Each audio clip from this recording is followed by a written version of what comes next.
Hey guys, welcome back to the channel. This is story about what if Naruto is running from a mob when he meets a stranger that takes him back home to Whirlpool part 1. Before I start, please do support for more amazing content and comments for part 2. Do consider to subscribe my channel and share my video to your friends and check out the description as well. Let's start the video. 5-year-old Naruto Uzumaki was panting hard as he finally evaded the angry mob that was chasing him. What did I ever do to them? I mean, yeah, I pranked them, but that's because they hurt me, the small blonde said to himself. He sighed and peered out to make sure the coast was clear. It was a green light and he moved quickly to avoid being spotted and ended up in his ramshackle apartment. He opened the door to find it was broken into and ransacked once again, with hateful graffiti smeared all over the walls, while most of his possessions have been destroyed once again. He sighed and began picking up the pieces of his broken items. Cleaning up was always such a pain. Just another day for him. The next day Naruto was again being chased by an angry mob. His head was bleeding from a bottle that had been thrown at him. The blood was running down his face and neck, it was blurring his vision, but still he pressed on. His legs were screaming in pain for him to rest, but he ignored the plea. He kept running till he collided with something and fell to the ground painfully. He looked up scared out of his mind, since he knew that it would be a matter of time before he was beaten by the mob. Hey, are you alright? Naruto looked up and saw a man with short spiky red hair and crystal blue eyes that looked awfully familiar to the short blonde. The man looked down at him with concern. Before Naruto could speak, the mob arrived. There you are, demon, we're going to finish what the fourth started, one of the mob shouted. Demon? This is just a young child, not a demon whatsoever, the man said, confused. It's a demon all right. It's just taking a form of that child, a woman shrieked. The man looked confused but then saw something that caught his eye. Naruto's shirt had ridden up a bit when he fell down and he didn't push it down at all. The man crouched down and made to look at Naruto's stomach. Naruto saw the movement and flinched. It's alright, I'm not going to hurt you, the man said softly. Naruto was hesitant but allowed the man to do what he was going to do. The man pulled Naruto's shirt up and used some chakra and it revealed the seal on Naruto's stomach. He was shocked at what he saw, but then he knew he needed to know something else. The boy just felt familiar to him, something was drawing him to the boy. What's your name? The man asked. And then Naruto Uzumaki, Naruto said. The man's eyes widened then narrowed at the crowd that still lingered. He got up glaring at them. You dare to harm one of the last of the Uzumaki bloodline, the man growled. He's just a demon that needs to be killed. A man in the mob shouted. You've signed your death warrant, the man said and dashed forward with amazing speed. The mob was cut down and none were left alive. The man cleaned off his sword he had used then turned back to Naruto, who was laying on the ground, still in shock of what he had just seen. Come on, I am taking you out of here, the man said. Naruto didn't get a word in as he was picked up and carried away from Konoha. Hiruzen Sarutobi had his head in his hands. The huge pile of paperwork on his desk was ignored. His head snaps up at the presence of another person. Any sign? He asked in a very tired voice. No, Lord Hokage, I am sorry, the Anbu said, shaking his head. Very well, you are excused, Hiruzen said with a sigh. The Anbu nodded and left. It has been 3 days since Naruto was last seen in the village. No one had seen him since, and this troubled the aged ruler. He had made a promise to his good friend to watch over Naruto and had failed this.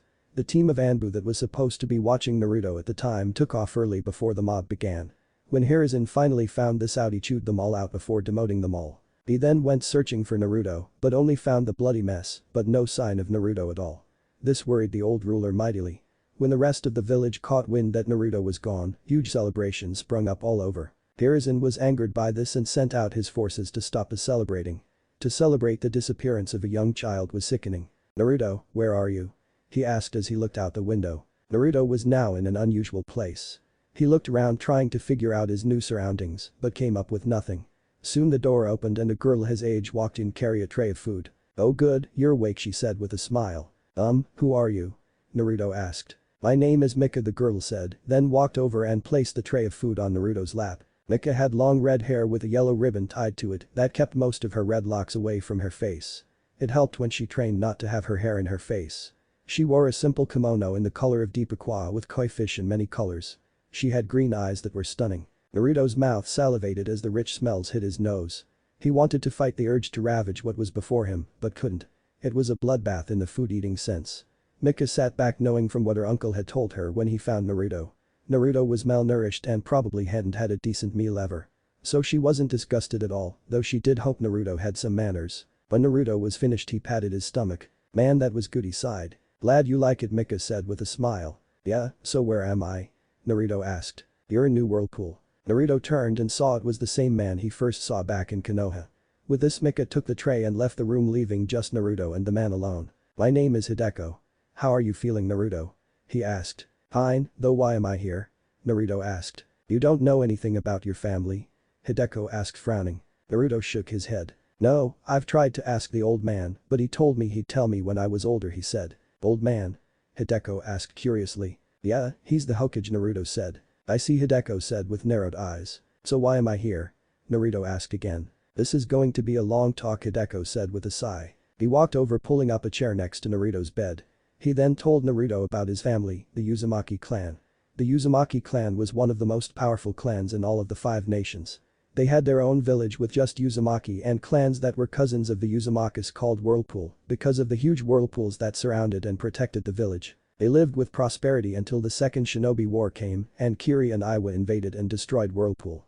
It was said there were no survivors, but that wasn't true. Several survived the slaughter and set up a new smaller village where Naruto is now. The new village was well hidden and not many knew where it was. There were many seals around the village to conceal it as well as to protect it too. Naruto couldn't believe all he was being told. Especially the fact that he was the last of the Uzumaki bloodline. He found out about his mother and his father, who was the man that sealed the Kyuubi. He also found he was the one that held the Kyuubi. "Naruto, know that you are not the Kyuubi, you just contain it. You and it are not the same," Hideko said. Naruto just nodded. Hideko could sense Naruto was still coming to terms with all that was dropped on him, so he left to give Naruto some time to think. Once Naruto was feeling well enough, he left his bed and given a tour by Mika. She was so happy to have this duty and did her best to show Naruto all of the new whirlpool. Naruto found the place was very warm and welcoming. He was welcomed by all they met and they were all happy that he was here since he was one of the last of the bloodline. He still didn't know what that meant, so he just ignored it for now. "So what do you think, Naruto?" Mika asked as they finished the tour. "It's great," Naruto said. "I'm glad," Mika said. Naruto smiled. He learned more about the village that he was ready to call home. He decided not to go back to Konoha. This was home to him, to be around his own blood, his family. He met more of his family as well as clans that were connected with his clan in some shape or form. Naruto was never happier in his life. Years later, Naruto was now 14 and a full-fledged shinobi of the new Whirlpool village. He, along with Mika and his other teammate Ryo with Jounin Sensei Hideko. Naruto was their main fighter using ninjutsu, taijutsu and fuinjutsu, with Mika their medic nin, but she was more than capable in a fight. Then there was Ryo. Ryo preferred kinjutsu and excelled in it to an almost master level, even though he is a genin. Hideko watched over all of them. Naruto had changed a whole lot since he started calling New Whirlpool his home. He ditched his orange jumpsuit, opting to wear more shinobi-appropriate clothing. He wore shinobi-style black pants, along with a dark green long-sleeve shirt with a specially made vest to hold the numerous scrolls he carried. He had a gray trench coat that had a huge image of a whirlpool on the back. On his feet were black combat boots, but they had seals to make them silent and for durability. He also became more studious and serious. A side that Konoha would be shocked to see. Naruto was quite intelligent, but since pretty much everyone in the Leaf Village thought of him as a demon, he hid that brain. But now in his new home where he was welcomed and cherished freely, he allowed himself to remove the mask of ignorance and stupidity. Naruto was also called the last Uzumaki, since the blood that runs through his veins is the purest to the Uzumaki line. Everyone in New Whirlpool had Uzumaki blood in various percentages, but Naruto's was the most pure and making rightful heir to the Uzumaki clan. Mika hadn't changed much since meeting Naruto. The two became instant friends, and Mika was Naruto's best friend and confidant. They shared a sibling relationship with each other. She still wore her hair the same way, though she had cut it shorter with the yellow ribbon now used to tie a short ponytail. She told Naruto it was easier to maintain. Naruto was confused about this, but took her word for it. Mika now wears a pale green kunoichi battle dress with the Uzumaki swirls on both of her shoulders in the color of blue. She carried several poisons and antidotes and other things a medic nin would need to carry. She also had a tanto on her back as well. She was great in medic jutsu, but was also good in taijutsu too. She was called the Tsunade of Whirlpool since she was just as famous as the legendary Slug Queen. Except she didn't have the Slug Queen's legendary strength yet. Ryo Kisaragi was a brown-haired black-eyed boy from the Kisaragi clan.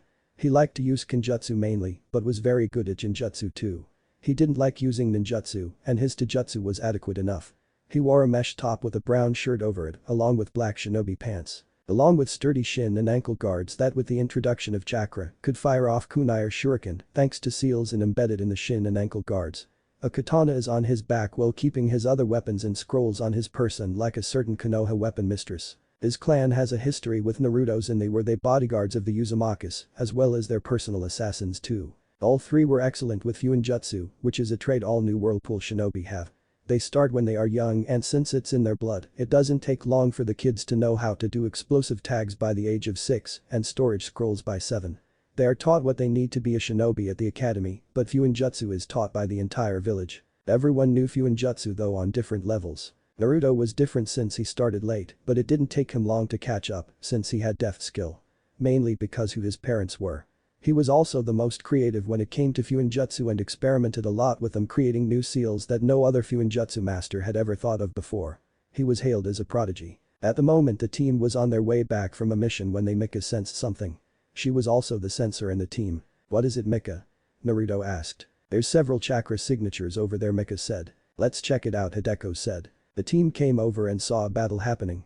At the moment they saw a team of genin guarding an old man while their Jounin sensei was fighting. "That man is Abusa, a swordsman of the hidden mist," Ryo said. No one questioned him since he knew all the known Kenjutsu users in the world. "Shit, they're from Konoha," Naruto muttered, taking a closer look at the headband. Hideko knew this could be trouble if they were found out.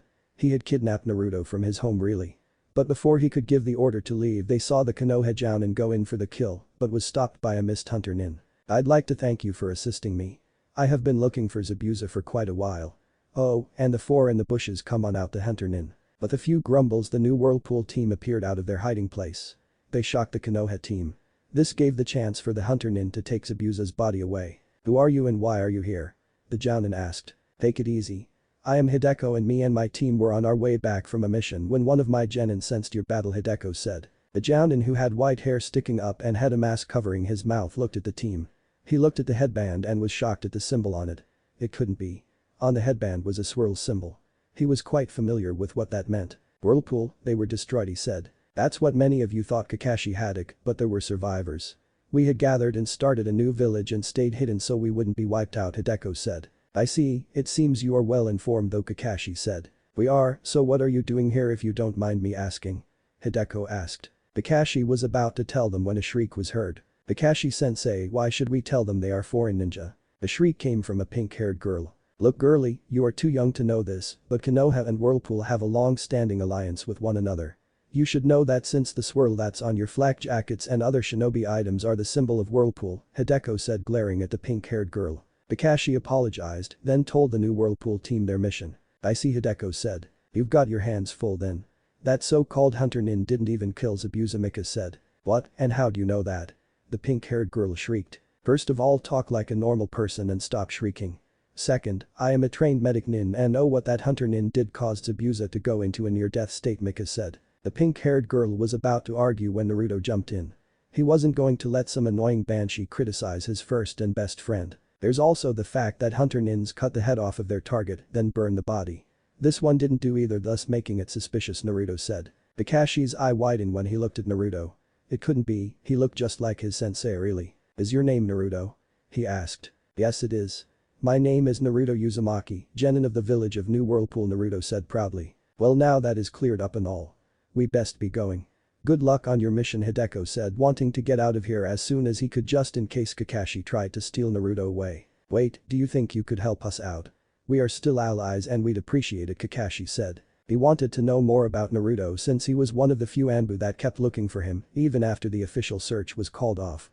He just knew Naruto wasn't dead and was so glad to see him alive even though he was wearing another shinobi headband. "I don't know, we should be heading back to report," Hideko said hesitantly since he didn't want Naruto exposed to Konoha any more than needed. "No problem, Hideko," Naruto said, not having the same concern as his sensei. He then bit his thumb and did some hand signs and slammed his hand down. Summoning jutsu. The big poof of white smoke arose and when it cleared an overly large tiger cub appeared. It was the size of a Labrador retriever. "Hey Naruto, what's up?"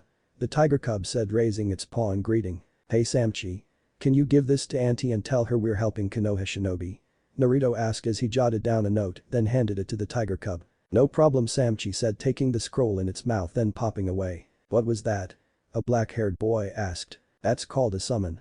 I hold several summoning contracts," Naruto said. That was true, Naruto did hold many summoning contracts and he shared them with his two teammates.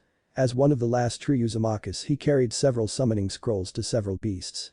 The Uzumakas were the ones to create and then distribute many of the summoning contracts that were out in the world. "Give me one," the black-haired boy demanded. "No," Naruto said. The black-haired boy glared and charged at Naruto, but was stopped a few feet from Naruto when a blade of a katana was at his throat. Our villages may be allies, but if you try and hurt Naruto I won't hesitate to kill you, Ryo said with a murderous glare. It was a known fact in the village that Ryo's family, the Kisaragi clan, were close bodyguards of the Naruto's clan.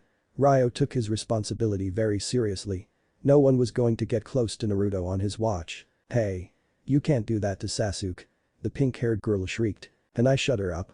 I want to keep my hearing, Mika asked as she pulled out a few senbon needles from her hip pouch. No, you can't, Mika. Ryo, stand down, Hideko ordered. Only if he does, Ryo said. Hideko sighed and looked at Kakashi. Back off, Sasuke, Kakashi said. Sasuke fed then went back to his team, glaring all the way. Ryo put his katana away but kept his eyes on the Konoha team. He wasn't going to let them hurt his charge. Let's head to the bridge builder's home and we can discuss things there, Kakashi suggested. But that the two teams got to the bridge builder's home. There they were greeted by the man's daughter and his grandson.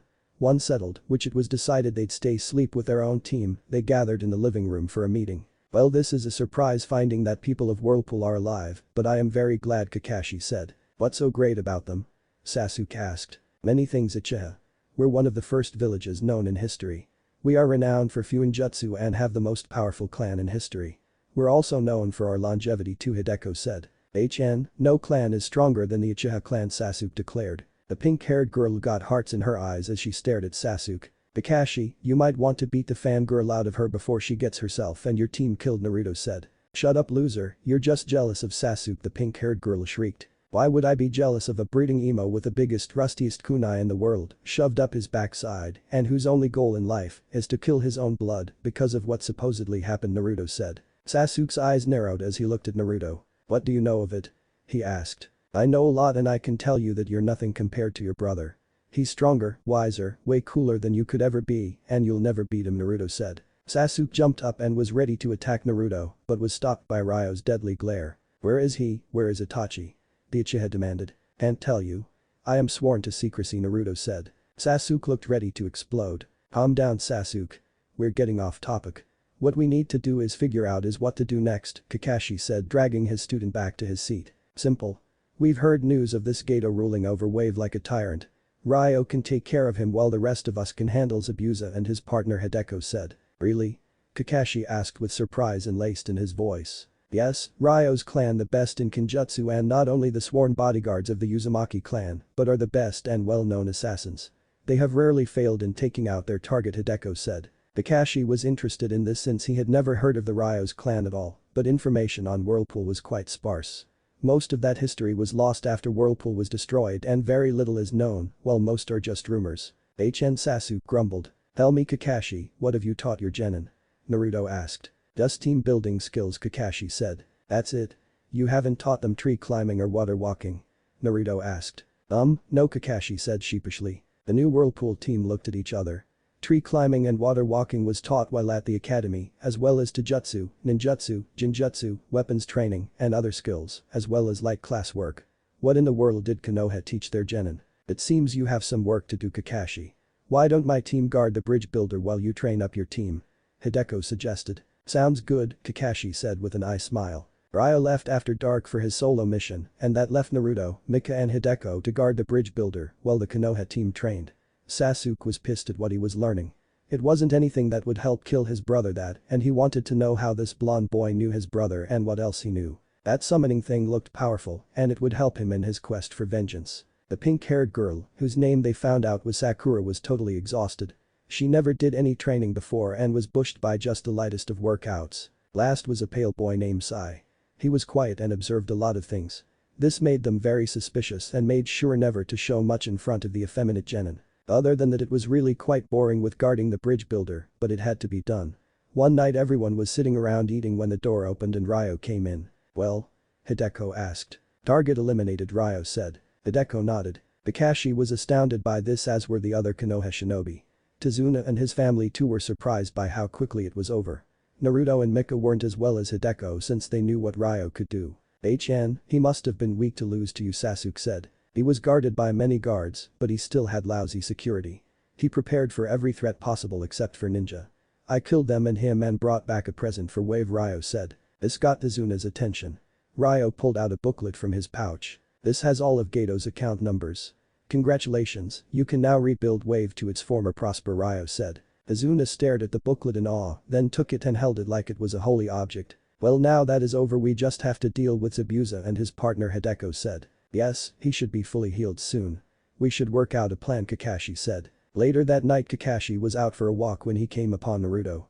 The blonde was sitting on the dock by the house looking out at the water. I didn't think you'd still be up, Kakashi said. Just couldn't sleep, Naruto said. Kakashi nodded and got closer and sitting down by Naruto. Where have you been? The Hokage has been very worried about you. Kakashi asked. I've been home, where I belong, Naruto said, still staring out over the water. Konoha is your home, Kakashi said. Yeah, right, a home where people spat on me, beat me, trashed my apartment, and nearly killed so many times. That's a home, Naruto spat. Kakashi flinched. You did have some who cared about you, he said quietly. Not enough, Naruto sighed. Kakashi bowed his head. I was one of them, he said quietly. I know you were and I thank you all the times you helped me, Naruto said. Kakashi's head snapped up. How do you know? He asked. Not very hard. You haven't changed your hairstyle and I remember you reading those books whenever you watched over me at the hospital, Naruto said as he pointed to the pouch where he kept said book. I see, Kakashi said. Don't worry, I won't tell anyone, Naruto said, knowing an Anbu's real name are to be kept secret. Kakashi nodded. Here, you can give this to the old man when you get back, Naruto said, handing Kakashi a scroll. Kakashi took it and slipped it into his pouch. Well, I'm going to get some sleep, night, Naruto said. Night, Naruto, Kakashi said. Once the blonde left, Hideko appeared from the shadows. Were you afraid I might steal Naruto away? Kakashi asked, not even looking around. No, but it never hurts to be safe, Hideko said. I'm guessing you're the one that kidnapped Naruto, Kakashi said. I wouldn't say kidnapped since it wasn't really. I was just returning him back home, Hideko said. I see, Kakashi said. Look, Kakashi, I know all about Naruto being Minato Namikaze's son and everything else about him. Naruto knows too, Hideko said. Kakashi tried to not act surprised, but it was hard to. You may not like what's happening, but what is done is done. Naruto is a shinobi of New Whirlpool where he'll stay unless he wants to go back to Konoha, and that will be his decision and his decision only. I will not interfere in that, Hideko said. Kakashi nodded. Konoha has really screwed up, huh? The one-eyed Jounin said. Yes, but they can hopefully learn from this. They have lost the best shinobi ever. Naruto was not only the best in his class and rookie of the year, but his skills already rival that of a Jounin, Hideko said. Kakashi was amazed of how go Naruto was, though his father was quite the shinobi as well. After this mission we'll head back to New Whirlpool, Hideko said. Kakashi sighed and nodded. The confrontation on the bridge was lackluster, to put it simply. Naruto had placed seals all around the bridge the day before, and as soon as Zabuza and his partner came they were trapped. First their chakra was zapped, making them weak, then they were incapacitated by Mika with her own senbon needles before they could even fight back at all. The Konoha team were shocked and amazed by what they saw. Sasuke was pissed that he didn't do anything at all. He still wanted to know how Naruto knew his brother and where his brother could be, since he knew that Naruto had a good idea where Itachi was. After that the bridge was finished and it was time to part ways. Hideko decided to take back Zabuza and Haku, who was the name of Zabuza's partner, back to New Whirlpool. Kakashi had no qualms with that, and the two teams parted ways. Naruto grinned as he entered New Whirlpool. He was finally home. Naruto, we have to see the Uzukage, Hideko said. Right, Naruto said with a nod. They got to the Uzukage's office and entered. Mission accomplished, Hideko said. In front of the New Whirlpool team was the Uzukage, Selene Uzumaki, Naruto's aunt. She had long red hair, which was a trait most Uzumaki had, though Naruto was the exception. She had pale green eyes and a kind smile. She had survived the destruction of Whirlpool and helped found and create the new village. She didn't take up office till Naruto came to the village, since she didn't want to office in the first place, but with one of her last relatives here she felt compelled to. That's good, and what of the incident in Wave? Selene asked. It's done. Ryo successfully eliminated the tyrant known as Gato, and then we, along with the Konoha team there, took down Zabuza and his partner. They are now in T&I awaiting interrogation, Hideko said. Very good, your pay for your mission is already in your accounts, and I will chat with the Hokage about wages you will receive for help in Wave. You're dismissed except you, Naruto, Selene said. Nika, Ryo and Hideko bowed then left, and once the door was shut all formalities disappeared. Selene got up from her desk and hugged Naruto. I was so scared when you sent Samchi back with that note about helping Konoha with their mission, she said. Naruto hugged his aunt back. I am fine, auntie, see. Nothing to worry about, Naruto said. I know, but it's my job to worry, Serena said. I know, so what do you want to know? Naruto asked. What do you think of the Genin team you met? Selene asked. Naruto thought a bit, then nodded. The team was bad. The team consists of Sasuke Uchiha, Sakura Haruno and Sai. Their Jounin sensei is Kakashi Haddock. The Uchiha is arrogant and is on I must kill my brother to avenge my clan kick. He also a brooding emo that craves power and will be a threat in the near future. Itachi isn't going to be happy how his brother has turned out. Naruto is a total fangirl, and it was only pure luck that she wasn't killed in their first mission out of the village. As for Sai, well, I don't trust him. There was something about him that felt off about him, though I can't put my finger on it. I just know that I wouldn't have my back towards him, Naruto said. I see, Celine said. Why do you want to know, Auntie? Naruto asked. Well, I got this message from the Hokage, Celine said, picking up a scroll off her desk. He must have used a summon to give him that letter, Naruto said. What letter? Celine asked. Oh, Kakashi was one of the Anbu who used to watch over me when I was in Konoha. In Wave I gave him a letter he would give to the old man, Naruto said. Celine nodded. That explained the letter she got from the Hokage and how he wanted to continue their alliance with each other. She wasn't sure she wanted to, since that would mean revealing the village to the world again. Something they did their best not to do for so long. There was also another thing in the letter that she was mulling over. Something that would change her nephew's life quite a bit. Naruto, in the letter the Hokage invited us to participate in the upcoming Chunin exams, Celine said. Naruto cocked his head to the side in confusion. A trait that made girls squeal and then glump him. Celine thankfully was used to this and didn't have that urge at all. The Chunin exams is where genin can get promoted. Though that isn't the only way. There are also field promotions as well as if the cage thinks a genin meets the criteria to be a Chunin. But the other thing the Chunin exams do is gather all villages to one location really. Each village hosts the Chunin exams and they trade off each year. This year it is held in Konoha, Celine said. Naruto realized what his aunt was getting at. So if I accept then that means I'd be going back to Konoha, he said. Yes, Celine said with a nod. Can I think this over? Naruto asked. Of course, Naruto, Celine said with a smile. Naruto nodded and with one last hug he left his aunt's office. Naruto left his aunt's office rubbing his head. He didn't know what to do and needed someone to talk to. Hey Naruto, back from a mission. Naruto looked up and smiled. In front of him was Itachi Uchiha, the supposed murderer of his entire clan, except his brother Sasuke. Itachi, after fleeing from Konoha and being on the run for a while, stumbled upon New Whirlpool. After a lengthy prison stay and several interrogations later he was deemed to be safe and was offered a position in the New Whirlpool shinobi ranks. Itachi jumped at this and became a jounin for New Whirlpool. Itachi had a clean slate and relished his new life in New Whirlpool. He was now a part of the elite force of Whirlpool, Gale. The Whirlpool equivalent of the Anbu. It was found that Itachi was ordered to murder his entire clan because most of the clan was planning a coup d'etat. Itachi only asked to spare his brother, which was granted. But he was now labeled a missing nin with a bounty. That is till he became a shinobi of New Whirlpool, able to restart the Uchiha clan there with a clean slate. And Itachi did just that during his probation period. He met a nice girl named Tifa and got married and they already had 2 kids. At the moment no one knew if the kids held the Sharingan, but they didn't care and let the kids be kids for now. Yeah, have some time I can tell you all about it? Naruto asked. Sure, I just got off duty, Itachi said with a nod. The two made their way to food stand that Naruto frequented. He and Itachi sat down and ordered, then Naruto told Itachi about his mission and then the side adventure in Wave. Itachi listened to all of this and frowned when he heard Naruto's detailed description of his little brother. Naruto and Itachi had a brother kind of bond with one another. When Itachi finished with his tea he sat back. Naruto had ordered a simple spicy noodle platter for himself and was halfway through it. I see, so Sasuke isn't doing what I hoped, Itachi said sadly. Nope, and from what I could hear from Kakashi it's bad. The council has been catering to practically every whim of Sasuke's, Naruto said. Itachi's frown deepened. I don't know what's going to happen if and when he sees you.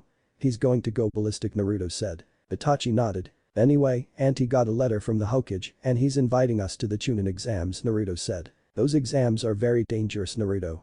Not to be taken lightly, Itachi said seriously. I know, but Auntie's worried what will happen if I go back to Konoha, Naruto said. Itachi nodded. He knew what Naruto had suffered from. He used to guard Naruto too when he was an Anbu for Konoha. Do you know if you're going to go? Itachi asked. Not sure. I want to ask Mika and Ryo what they think. It has to be a team decision, Naruto said. Itachi nodded. He was proud of how much Naruto has grown into a shinobi. So much so that he did think of Naruto as a little brother in some ways. He helped Naruto train when Naruto was younger. The two talked some more, then they parted ways. With Itachi heading home to see his wife and kids. Hiruzen sat at his desk ignoring his paperwork. He was happy that Naruto was alive. He was stunned when he got the letter via summons from Kakashi. When he read it he was relieved, but sad also. Naruto was alive, but he'd never be a leaf shinobi. But now he had other problems to deal with. He had to deal with the council and the upcoming Chunin exams. He sent word to the Uzukage inviting them to the exams. He hoped they'd accepted and that he'd seen Naruto once again. It had been so long since he had seen his grandson. He hadn't heard a word from the Uzukage, and that worried him. His train of thought was interrupted by Team 7 entering. Team 7 reporting back from mission to wave, Kakashi said. Kakashi then went over how the mission went, including the meeting with the new Whirlpool shinobi and everything that happened after that. Hiruzen was shocked at hearing how capable new Whirlpool's genin were. He didn't think they'd be this good. They weren't that good before and wondered if they upped their training so they wouldn't be as helpless if they were attacked again. Thank you for the report. You will all be paid A rank pay. You're dismissed except for Kakashi, Hiruzen said. Sasuke, Sakura and Sai left. So Kakashi, tell me, what is Naruto like? Hiruzen asked, leaning forward in his chair with great interest. Kakashi thought about this for a bit, then nodded. Though I didn't really see him in battle or anything, I can tell he's very skilled. His skill Fuinjutsu is amazing, as well as his Taijutsu and Ninjutsu. Though like I said, I didn't get a good read on his skills during the time I had with him. I can say that he and his teammates are very good and well trained, the one-eyed Jounin said. Hiruzen nodded as he puffed on his pipe. Anything else? He asked. Kakashi shook his head. Very well, dismissed, Hiruzen said. Naruto wandered around the village greeting various villagers that he knew. He soon got to a pond that he liked to use as a thinking spot. He sat down and stared into the calming water. He watched the small fish swimming around as his mind wandered and mulled over his dilemma. Something is on your mind for you to be here, Mika said. Naruto looked up and smiled. Mika always seemed to know when something troubling was on his mind. She'd also be there and let him get it off his chest and help him through it as much as she can. Yeah, Auntie told me some things, Naruto said. Like what? Mika asked, sitting down next to Naruto. Naruto then explained about the Chunin exams and them being in Konoha and that if they wanted they could go. But that would mean going back to Konoha where all the torture was. Mika sat listening with a comforting arm around his shoulders. Once Naruto finished, he felt better. Well, this is a pickle, Mika said. Naruto had to chuckle at this. Mika could lighten any mood. I guess it is. What do you think I should do? He asked. Mika leaned her head on Naruto's shoulder as she hummed a light tune. Naruto waited for Mika to mull over everything. I can't tell you what you should do, Naruto. This has to be a decision that only you can make. But I can give you advice and support for whatever you decide in the end. No matter what you chose, I'll be with you, Mika said at the end. Naruto nodded. I am thinking of saying yes to go back to Konoha and take the exams. I need to get this behind me before I can truly move on, he said emotionlessly. Mika tightened her grip around Naruto since she knew he had many scars, both physical and emotional, that still needed healing. She wished she could heal them all, but some were so deep that even her expert healing could never cure. Whatever you decide, I'll go, she said softly. Do you think Ryo would want to go to Konoha? Naruto asked. Maybe, he does know he has a cousin there and he'd probably like to meet her, Mika said. Naruto nodded. They both got up and headed to Ryo's home, the Kisaragi clan compound. They were greeted and found Ryo training. Don't you ever rest? Mika asked with her hands on her hips. Only when I sleep, and even then I go over what I have done and make notes of the mistakes I've made and make sure I don't do them again, Ryo said as he sheathed his katana. Mika sighed and shook her head. Ryo was a serious person even at their age. Though he had lightened up some after being with Naruto and Mika, he was still a stick in the mud sometimes. So what brings you all here? Ryo asked. Naruto explained the situation and Ryo gripped the handle of his katana tightly. He wanted to slay all those that hurt Naruto when he was younger. He then felt Mika's gentle hand on his and he relaxed. So what is it you want to ask? Ryo asked. What do you think we should do? I want this to be a team decision, Naruto said. Ryo nodded and closed his eyes in thought. Mika and Naruto waited for Ryo's answer. I think we should go, he said. Great, then it's decided. We're going to Konoha, Mika said. Then we better get to training. We're going to need it, Naruto said. 2 weeks later, a very well-trained and prepared team was at the gates ready to go. They had all steeled themselves to what was going to come. During their training, they also went to the library to read up on Konoha so they would be prepared for anything. Naruto had some knowledge due to his time there, but it had been so long that he needed a refresher. Plus, he was never really educated, so he needed to learn this as much as Mika and Ryo. You three ready? Hideko asked. The 3 new Whirlpool genin nodded firmly. Good, let's go, Hideko said. He then led them out of the village to Konoha to compete in the Chunin exams. The team was packed and ready for anything at all. They had several storage scrolls on them to help lighten their load, plus it also meant they could pack more too. They hoped they wouldn't need it, but you never knew. In Konoha, Hiruzen sat at his desk feeling a bit happy. He had gotten word from the Uzukage and they'd be sending Naruto's team to Konoha for the exams. But he was made to promise that no harm would come to Naruto or else there'd be severe consequences. Hiruzen didn't even need to guess what those consequences would be. The Uzumakas were as peaceful as they were fierce. He just hoped no one in the village will muck it all up. The new Whirlpool team arrived at the massive gates of Konoha. "So this is your old home?" Ryo asked. "Yeah, this is it," Naruto said with a nod. "Come on, let's get going," Mika said. They walked around the village while Hideko was registering them. Ryo and Mika saw the glares Naruto was getting and didn't like them one bit. It just made them more on guard. "What are you doing here, a live demon?" a civilian growled. Naruto ignored the civilian and walked around them, only to be stopped by several others. Soon a mob was forming. Mika and Ryo got ready to fight. "My team and I are here to compete in the Chunin exams. We were invited by the Hokage himself." "I don't know who this demon you speak of," Naruto said calmly. "Don't lie to us, demon. We may not have finished what we started before, but we will now," a civilian said. There was roars of approval as the mob made moves to close in around the new Whirlpool team. Mika and Ryo were prepared to fight if needed to.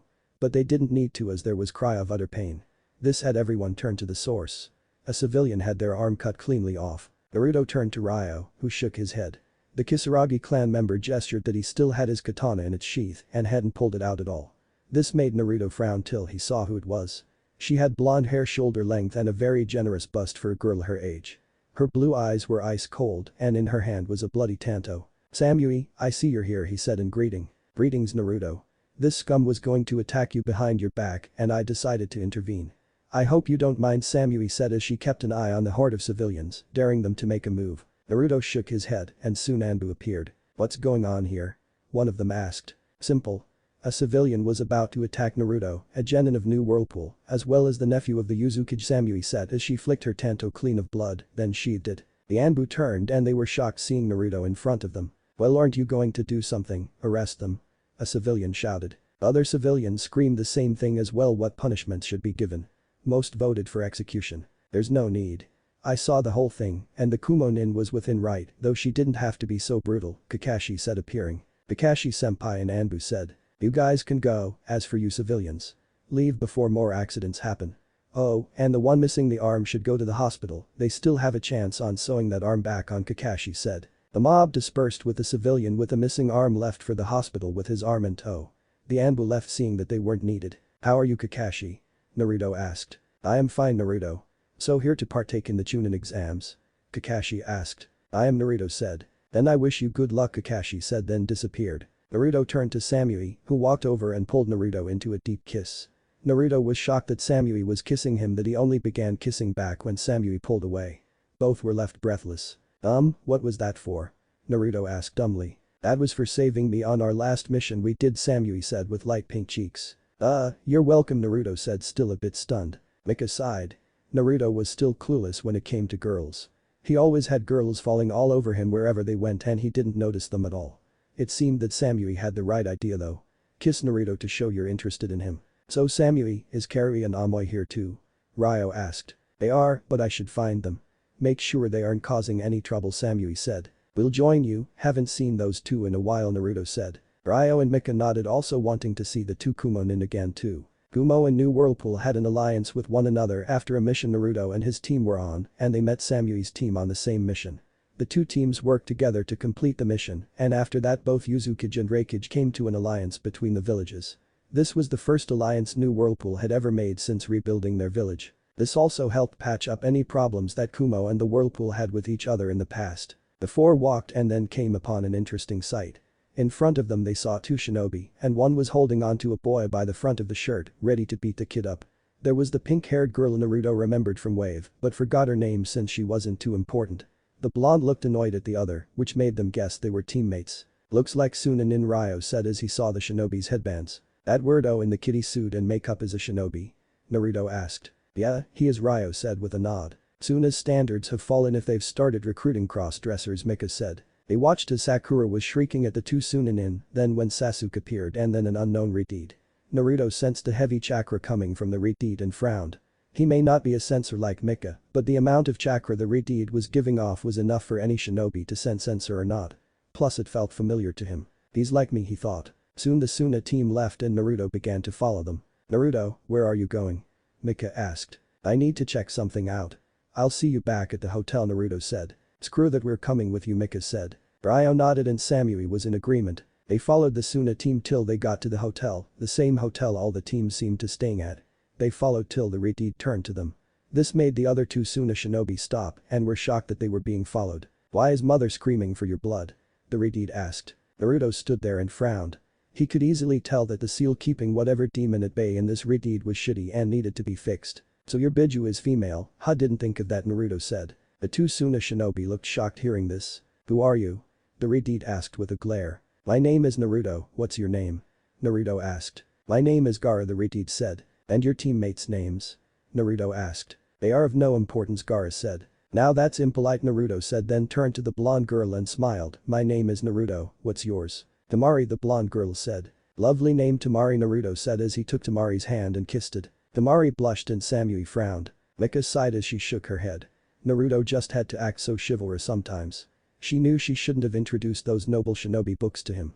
Since this was going to get him into more trouble. And who's the cross-dresser in the kitty suit? Naruto asked. I am man and this is war paint. The cross-dresser shouted. This of course got the attention of everyone in the hotel. They looked at the group of shinobi with odd looks. SHHH, use your indoor voice, Naruto said in a whisper. Tamari had to crack up at this. First this cute boy named Naruto kissed her hand, called her brother a cross-dresser, and then he tells him to use his indoor voice.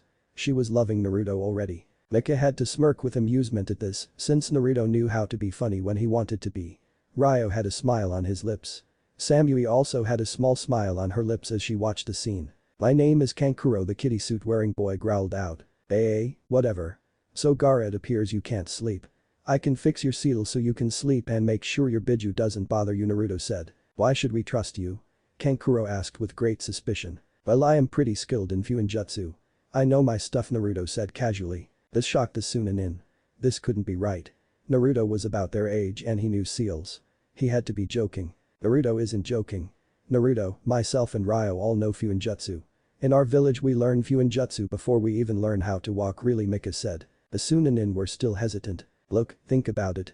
We're here for the Chunin exams. If you want help with that seal then come see us.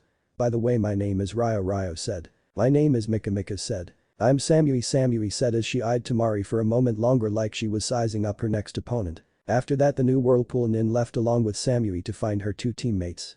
This left the Sunanin unsure what to do or say. Gaara stared at the back of Naruto's head. In his mind it seemed that his mother was talking to him, but not in a bloodthirsty way. Tamari watched Naruto walk away and smiled. There were definitely some cute boys here in Konoha for the exams. But Naruto topped them all, it seemed. She wanted to get to know him better. Kankuro grumbled about people that can't tell the difference between makeup and war paint and what was the problem with the way he dressed. Samui finally found Amoy and Carrie. They were bickering as usual. Well, here's a familiar sight, Naruto said. Yeah, very familiar it seems, Mika said. Samui just sighed. Carrie, Amoy, stop fighting, she ordered. Samui, where have you been? We've been looking for you. Carrie asked. Not very hard if I am the one finding you instead of the other way around, Samui said. It's all his fault, Carrie said like a child pointing at Amoy. Samui sighed as she massaged her temples. Hey guys, Naruto greeted. You? Carrie shouted as she saw Ryo. During that mission that Kumo and New Whirlpool worked together on, Carrie and Ryo had what was supposed to be a simple spar but turned into more when Ryo beat Carrie and Carrie vowed to have a rematch and beat Ryo. Hello Carrie, Amoy. Ryo nodded. Mika smiled and waved at the two Kumo Nin. Amoy waved right back with a lollipop in his mouth. This time I'll beat you, I'll win this time, Carrie crowed as she pointed at Ryo. Ryo sighed. But if you beat him then that could cause friction between our villages and then we'd go to war and the Reikage and Yuzukage would be fighting to the death, and Amoy said. Shut up, Amoy. Carrie shouted as she bonked Amoy on the head hard enough for him to make him sit on the floor. Samui again rubbed her temples and wondered why she was paired with these two. She then felt Naruto's hand on her shoulders massaging them gently. You shouldn't get too stressed before the exam, Samui, it won't help you at all, Naruto said. Samui looked into Naruto's eyes and she wanted to kiss him again but held back this time. They met the team sensei, which was Derry. Where's B?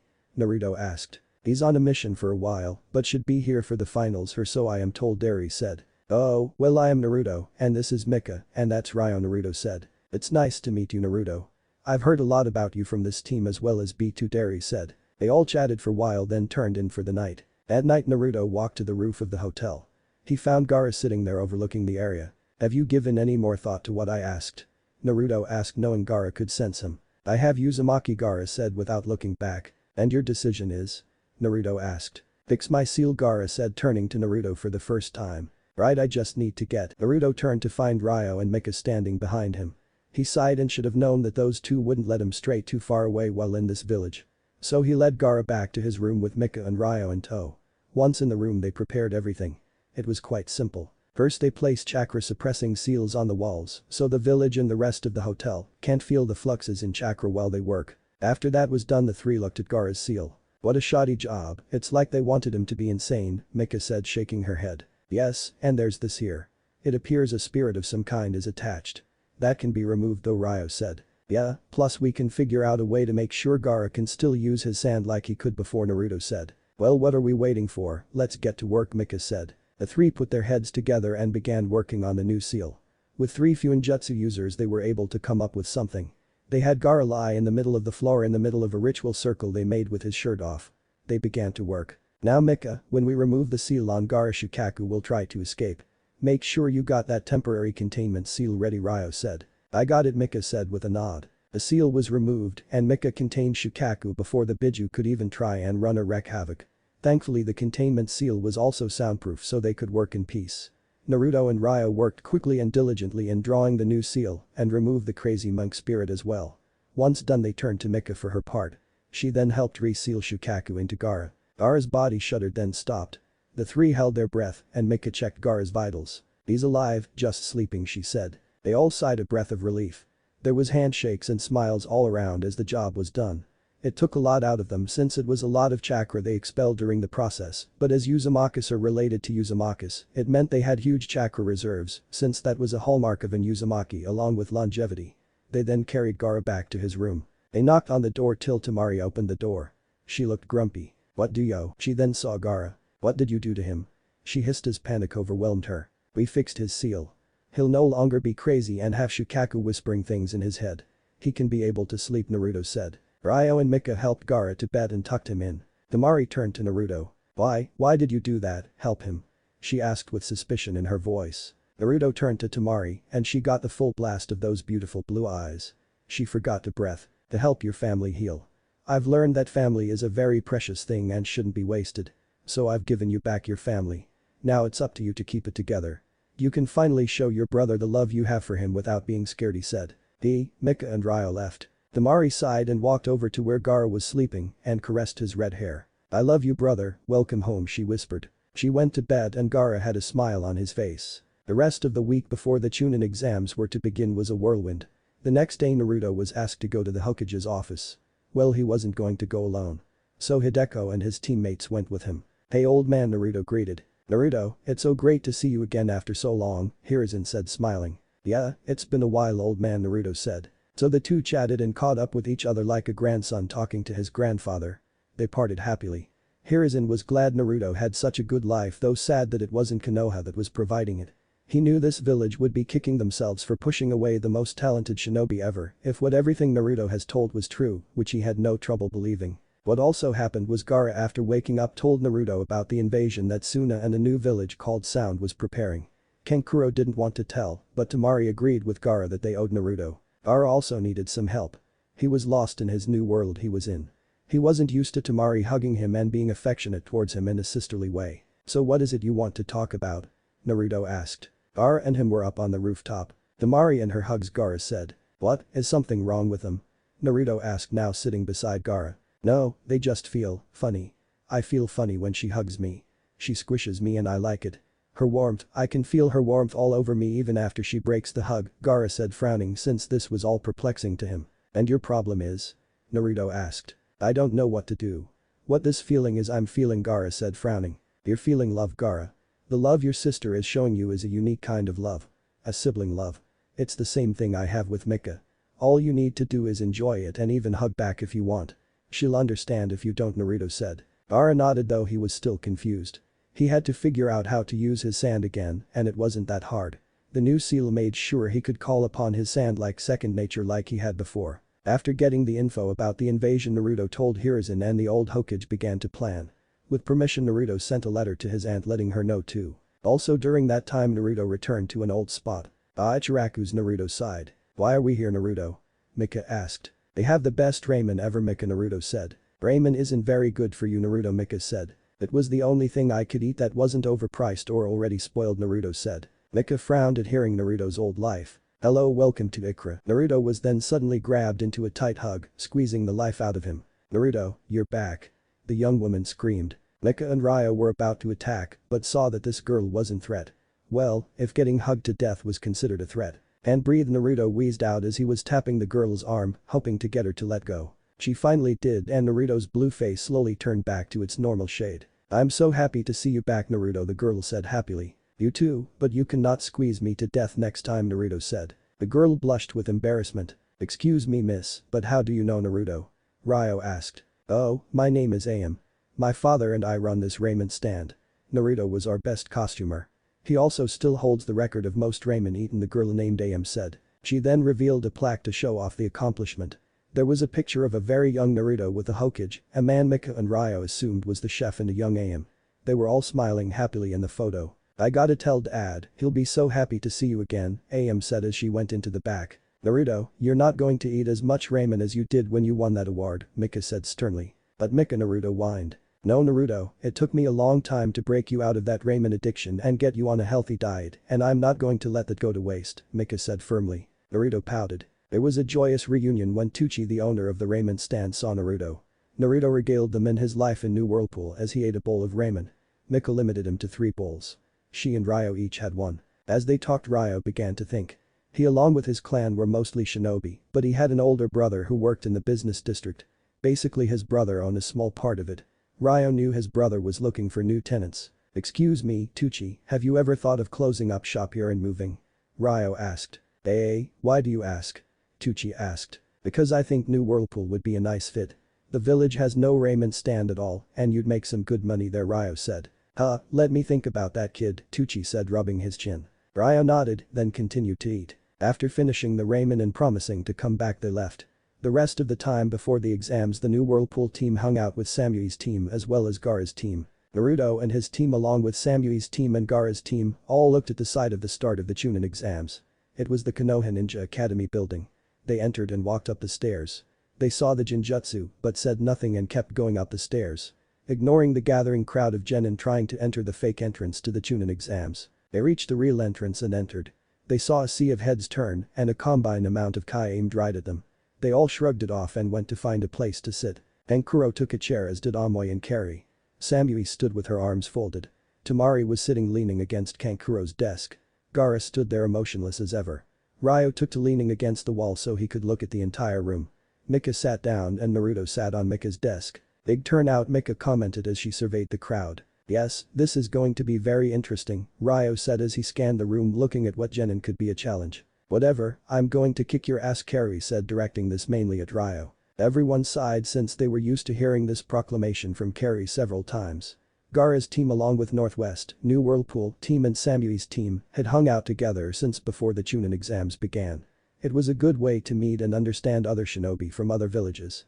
Of course, without giving away their own village's secrets. Soon their attention turned to the commotion at the door. They watched what looked to be fresh genin all together. They then noticed the headbands and saw they were all Konoha shinobi. They could tell these genin were rookies since they didn't have the heart and look all of the seasoned genin that were in the room had. "They're not serious about having all those rookies in the exams, are they?" Tamari asked with a bit of disbelief laced in her voice. They all look weak," Kankuro said in a cocky fashion. "And the cross-dresser in the kitty suit is considered a strong look?" Mika asked with a raised eyebrow. Kankuro growled at this while everyone chuckled, though Gaara gave a small smile. He was still getting used to having emotions that weren't violent, angry or sadistic of any sort. "All those genin are from clans in Konoha. They want to show off their strongest since they are hosting this year," Ryo said as he looked at the group of Konoha shinobi. "I suppose, but what could they know just months out of the academy?" Naruto asked. "Like we didn't know as much as them when we started out?" Mika asked. "But we did know more. We learned a heck of a lot more than them. Plus, according to what Kakashi told me, the D-rank missions they go on as shinobi we do well in the academy," Naruto said. Mika just nodded. It was true. The New Whirlpool Academy standards were harder and more grueling compared to Konoha's. Konoha's was quite lax. The academy in Northwest taught their students tree climbing and water walking, taijutsu, jinjutsu, ninjutsu and other shinobi skills. There was very little what could be called class work involved. Though they did study history and battle tactics, they knew that if they didn't learn about the past, then they were doomed to repeat it, and learning battle tactics would save your life out in the field. That's what the teachers drilled into the students. But they didn't put as much emphasis on history and class lessons like Konoha did. Most of it was training of some kind to produce strong shinobi and kunoichi. There are two fangirls in the bunch, Samui said, eyeing a pink-haired girl and long-haired blonde shouting at one another. Those things, crap, they should be purged, Carrie said. But I agree on. They are nothing but waste. Thankfully new Whirlpool has made sure none have sprouted up, Ryo said. The rest agreed that fangirls were just a waste and gave hard-working Kinoichi a bad name. The nine watched as a glasses-wearing genin was showing cards. Ryo used a cage bushin and hinged it to be a mouse to sneak in and listen. Now how did Ryo learn cage bushin? Well, all new Whirlpool shinobi know cage bushin. Since everyone in the village had such huge chakra reserves, that means creating a normal bushin is out of the question. That's why they knew cage bushin, plus it helped when doing projects and menial stuff. Celine Uzumaki never had to waste time doing paperwork with a cage bushin doing it for her. After a while Ryo blinked and nodded. It appears that boy named Kabuto has shinobi cards that displays info about the other shinobi here. But the problem is he seems to have info that not a normal genin could ever get their hands on, Ryo said. So there's something we should be worried about, Naruto said. Yes, he's not all what he appears, Ryo said. Don't all shinobi have that kind of description? Mika asked. Soon the first part of the exam began. A big man walked in with chunins and jounins. The man explained the rules of the test to them all. Basically it is a test with 10 questions. You all have 10 points, you lose points if you miss a question or give an incorrect answer. If you're caught cheating, you and your team are booted out. And if one of your teammates loses all their points, your whole team is booted out. In the end your team is bond together, succeed together, fail together. Naruto from his seat eyed Mika and Ryo. They nodded. They knew what the test was really about. As the test went on, the man whose name was Ibiki watched everyone. His eyes were on one team. The one from New Whirlpool. He watched as they made short brief hand signs to one another. He was impressed they developed such a sophisticated system to communicate with each other. The gestures they used to communicate with each other were subtle and not out of the ordinary at all. So unless you're a trained shinobi you wouldn't even notice it at all. But even if you did notice it, you'd never know what they are saying since you didn't know the code within the signals. This team shows much promise, Ibiki thought. After 45 minutes time was up. Ibiki then crank up the heat with the 10th and final question, as well as changing the rules. They could choose not to answer and leave the room and try again next year. But if they decided to try and fail in giving the correct answer, then they were banned from the chunin exams forever. Shock rippled throughout the room, but Ibiki saw the Northwest team was unfazed by this. What, you can't do that? A boy with a puppy on his head shouted. I think I just did, Ibiki said with a sadistic smirk. But there are others here who have taken the exams before, Sakura argued. Well, I am in charge of the exams this year.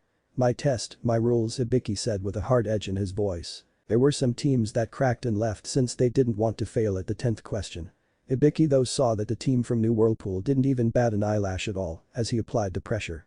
He decided to make an example with the blonde one. You maggot, aren't you scared that you'll never be a chunin if you fail at answering the final question? Ibiki asked Naruto. Naruto looked up. No sir, since I know that my aunt would never agree to those terms. And even if she did, then there's always a field promotion, Naruto said. Ibiki knew he couldn't break Naruto.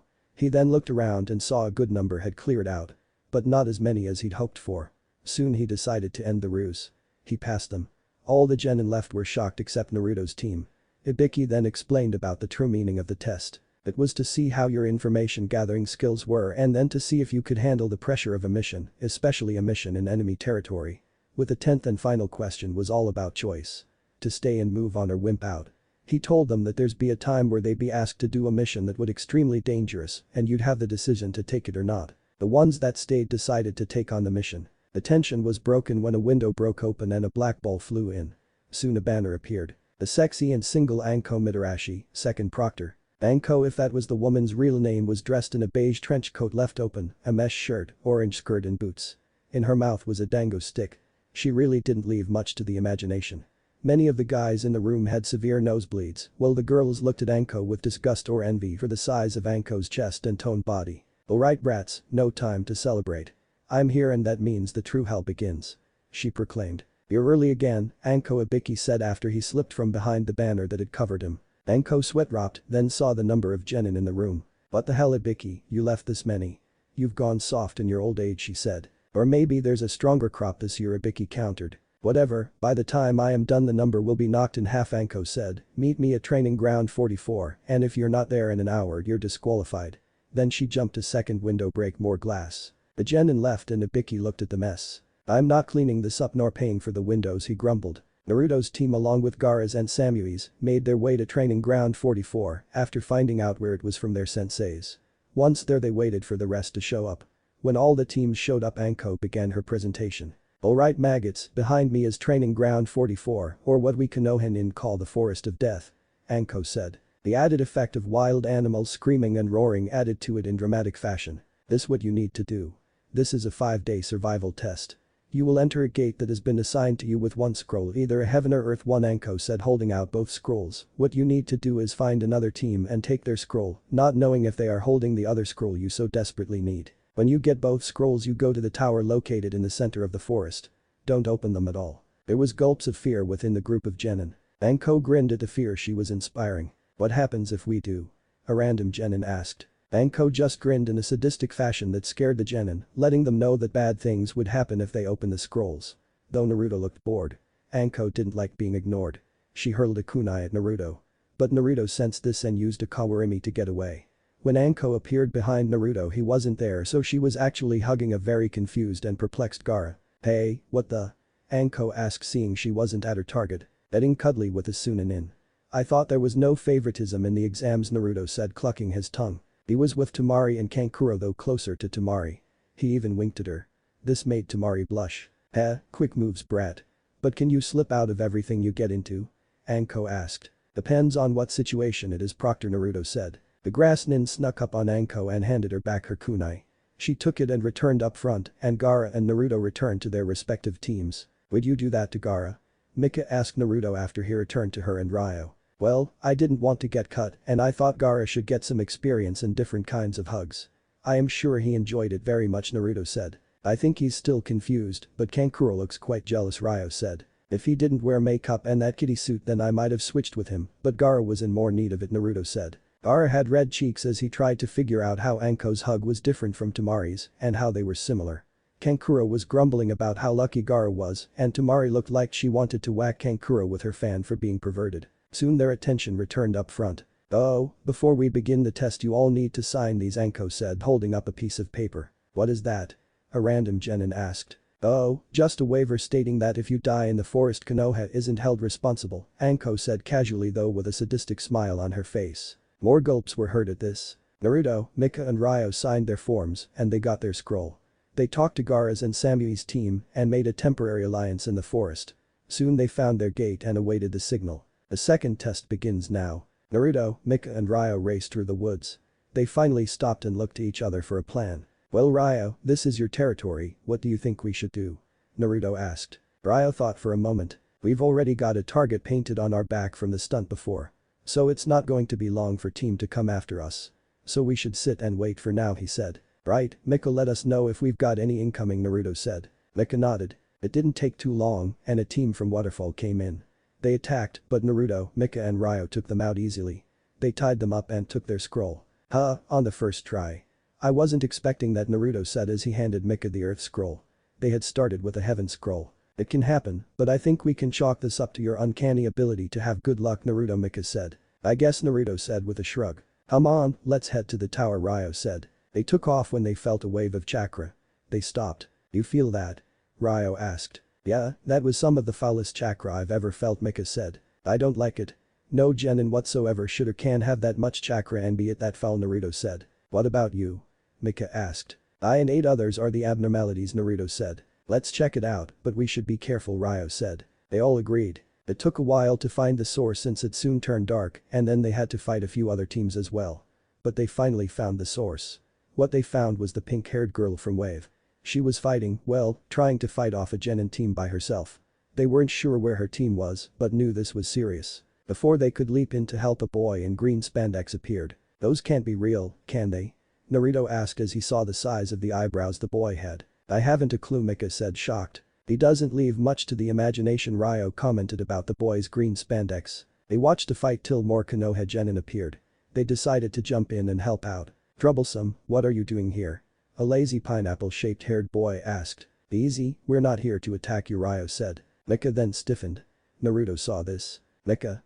he asked. "That foul chakra is active," Mika said. Soon Sasuke Uchiha emerged covered in a dark aura.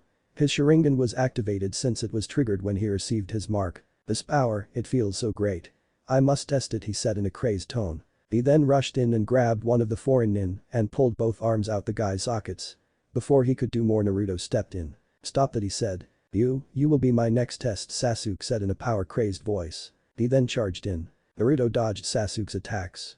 He saw Ryo ready to jump in. Stay out of this, Ryo, I got it, he called. Ryo nodded as he sheathed his katana but kept his hand on it just in case. All the Konoha genin watched as Naruto dodged all of Sasuke's attacks with ease. It was amazing since Sasuke was going in almost Chunin speeds and Naruto was easily keeping up.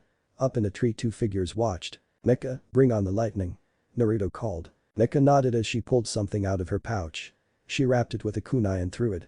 As soon as it got close to Sasuke, he tried to dodge it, but that's when something happened. A bright light illuminated the entire area. It blinded everyone momentarily. When everyone was able to see, they saw Sasuke on the ground in pain, clutching his eyes. Naruto, Mika and Ryo were fine as they shielded themselves before the flash. What was that? A round boy asked as he kept blinking to get his sight back. The flash tag, we had to do something, Naruto said. Mika walked over and hit Sasuke in the neck at a pressure point to knock him out.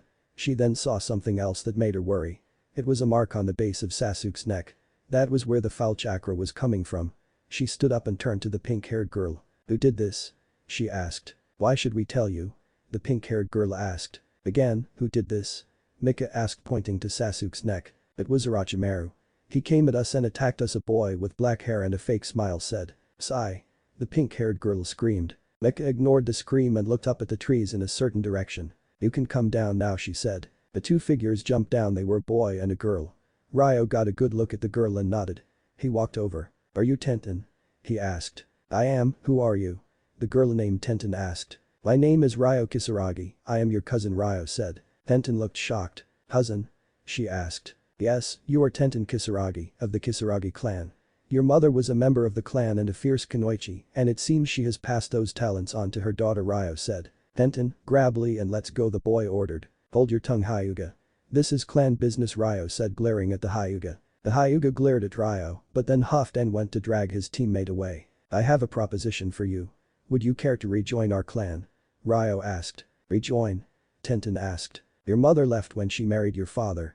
We are asking you to come back, Ryo said. But my father, Tenten said. He can come too, if he wants he can open up his shop in New Whirlpool.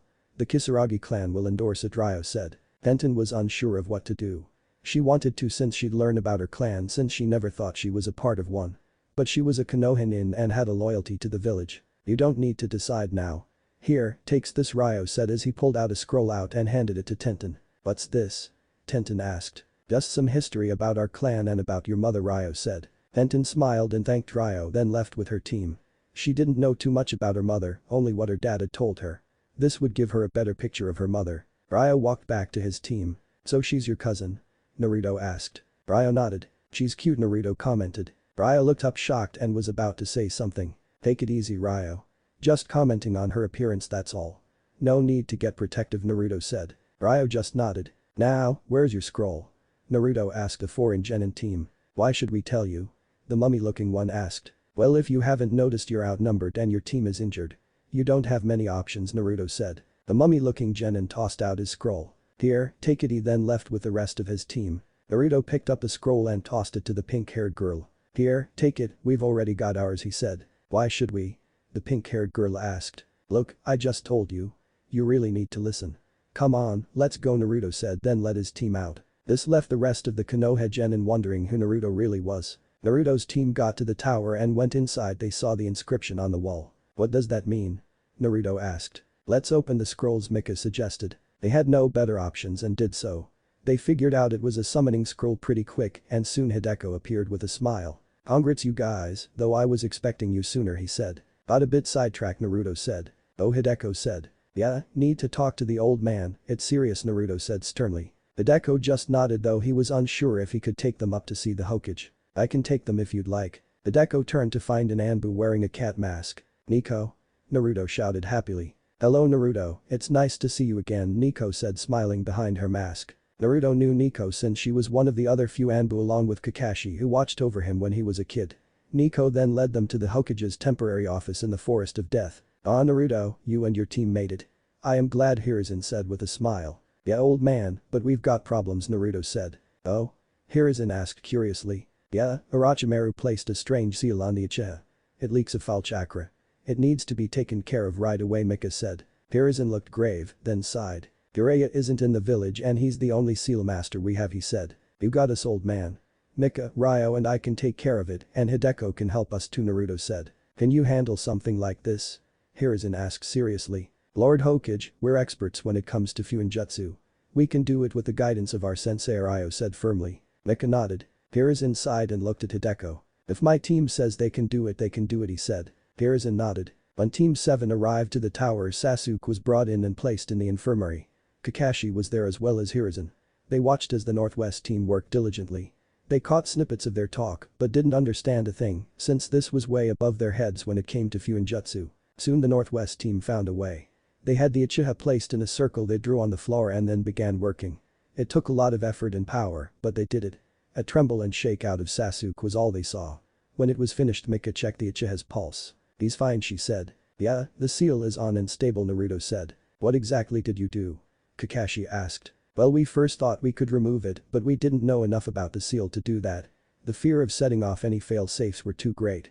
So we instead created a new seal over it. One of the first lessons in Fuinjutsu is never mess with a seal you're unfamiliar with, Hideko said. The new Whirlpool team nodded at this. What kind of seal? Hiruzen asked. It's a very sophisticated containment seal.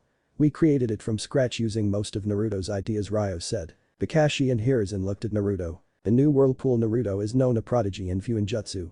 He's created many new seals as well as made old seals better and stronger, Mika said. Naruto rubbed the back of his head in embarrassment. Anyway, the seal uses a small amount of his own chakra to sustain itself. Not to mention we placed several of traps on the seal just in case there's tampering. Or someone tries to remove the seal, Hideko said. We also found a component of the seal that leaks into the Uchiha's psyche. We've tried to cut it off but not sure if we were successful. So you must be careful what you teach him since it might set him off in some way.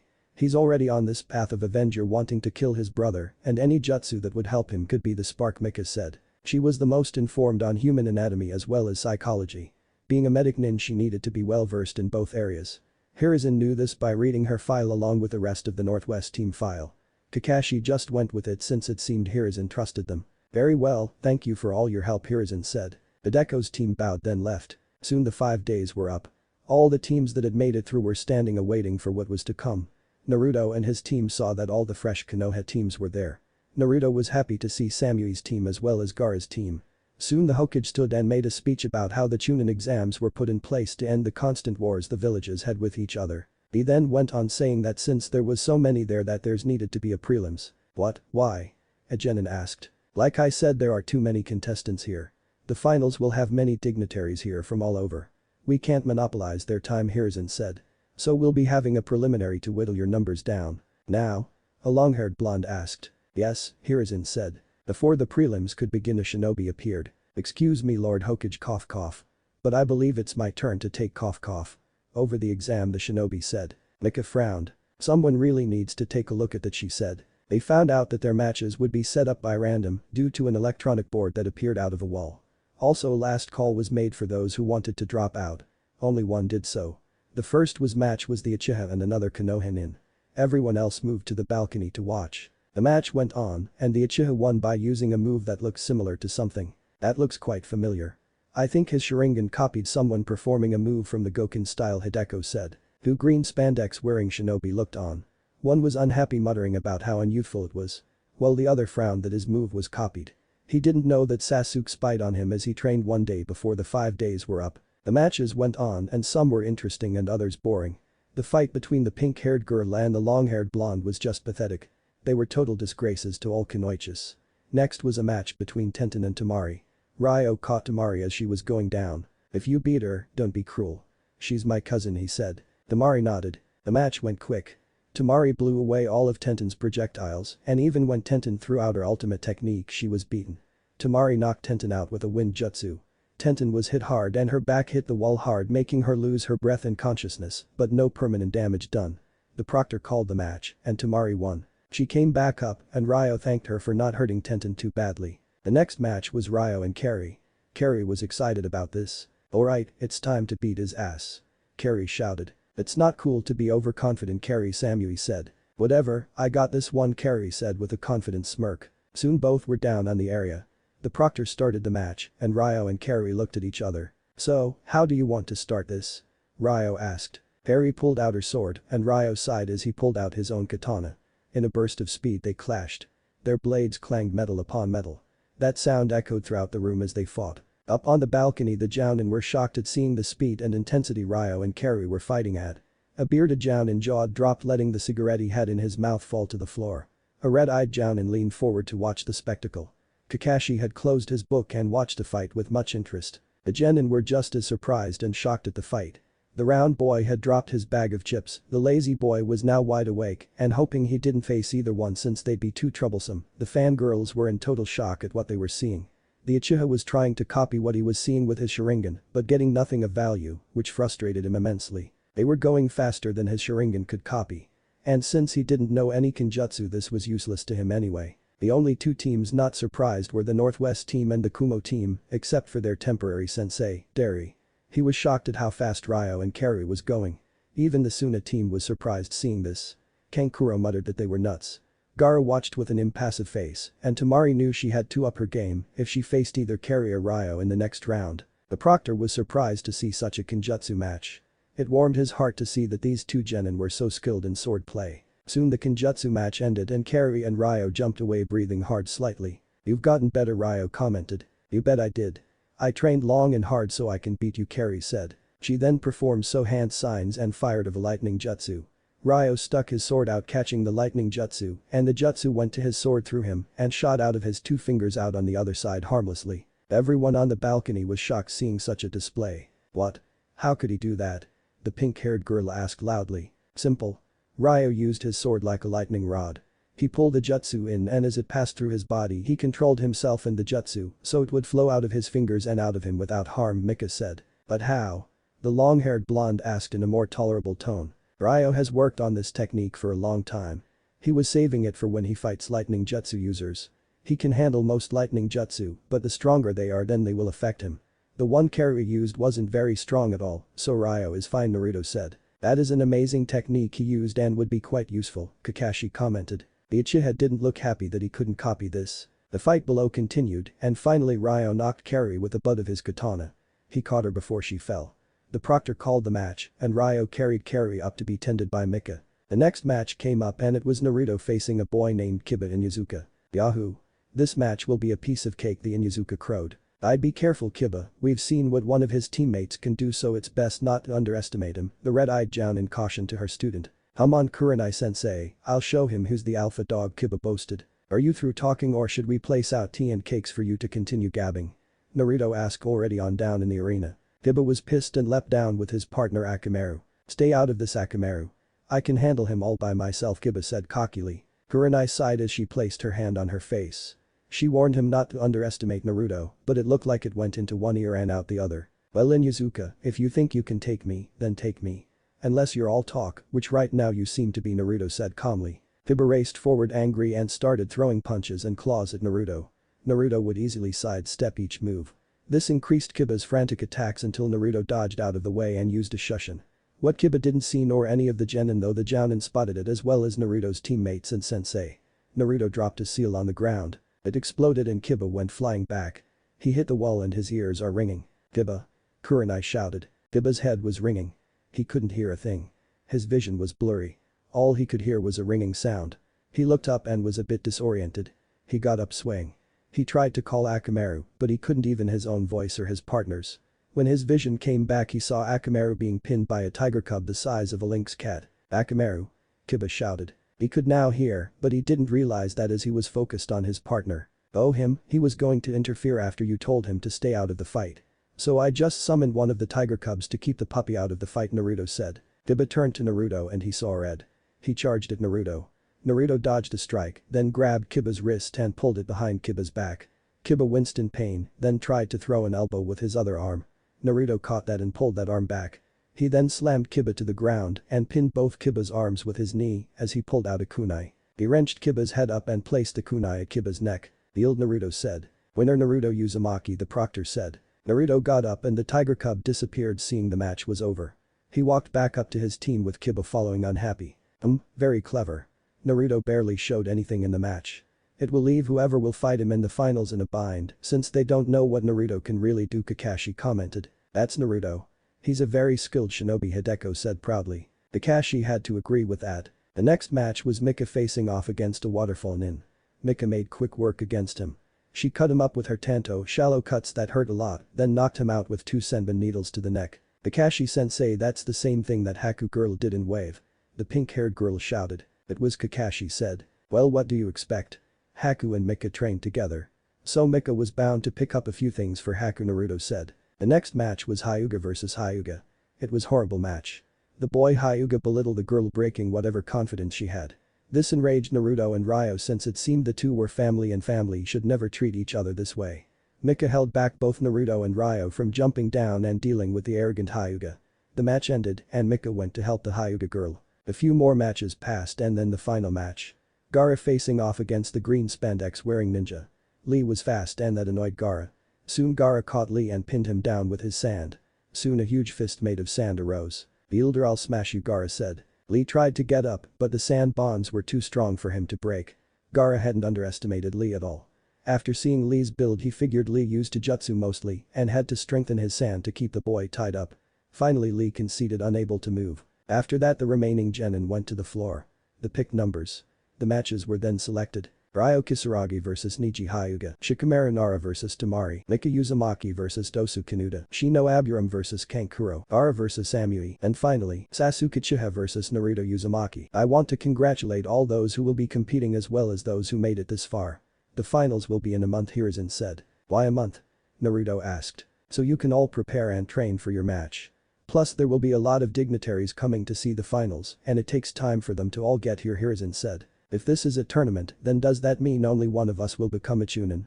Shikamaru asked. No, you'll all be watched and evaluated by the shinobi during the finals, and depending on how you do, no matter if you win or lose, will determine if you will make Chunin, Hiruzen said. After that they were dismissed to train for a month. Hideko looked at his team. They were all in the finals and he was very proud, but this left him with a problem. He couldn't really train all three at once. But luckily his team knew this and came up with a solution. Hideko-sensei, I would be training alone for my match, Ryo said. Oh, think you can beat the Hyuga yourself? Hideko asked. His tone wasn't laced with any malice, but piqued with curiosity instead. No, not by myself. But I'll ask my clan for help. I am sure they know of some ways to beating a Hyuga, Ryo said. Hideko nodded. I'll also decline your training, Hideko. Naruto needs your help more since he's facing the Uchiha. I think I can train against my opponent with not much help, Mika said without a hint of arrogance in her. Hideko nodded. He knew that Naruto would most of his time in training to fight the Uchiha. Well then Naruto, I guess that leaves you and me. I'll need to train you good to go up against the Uchiha.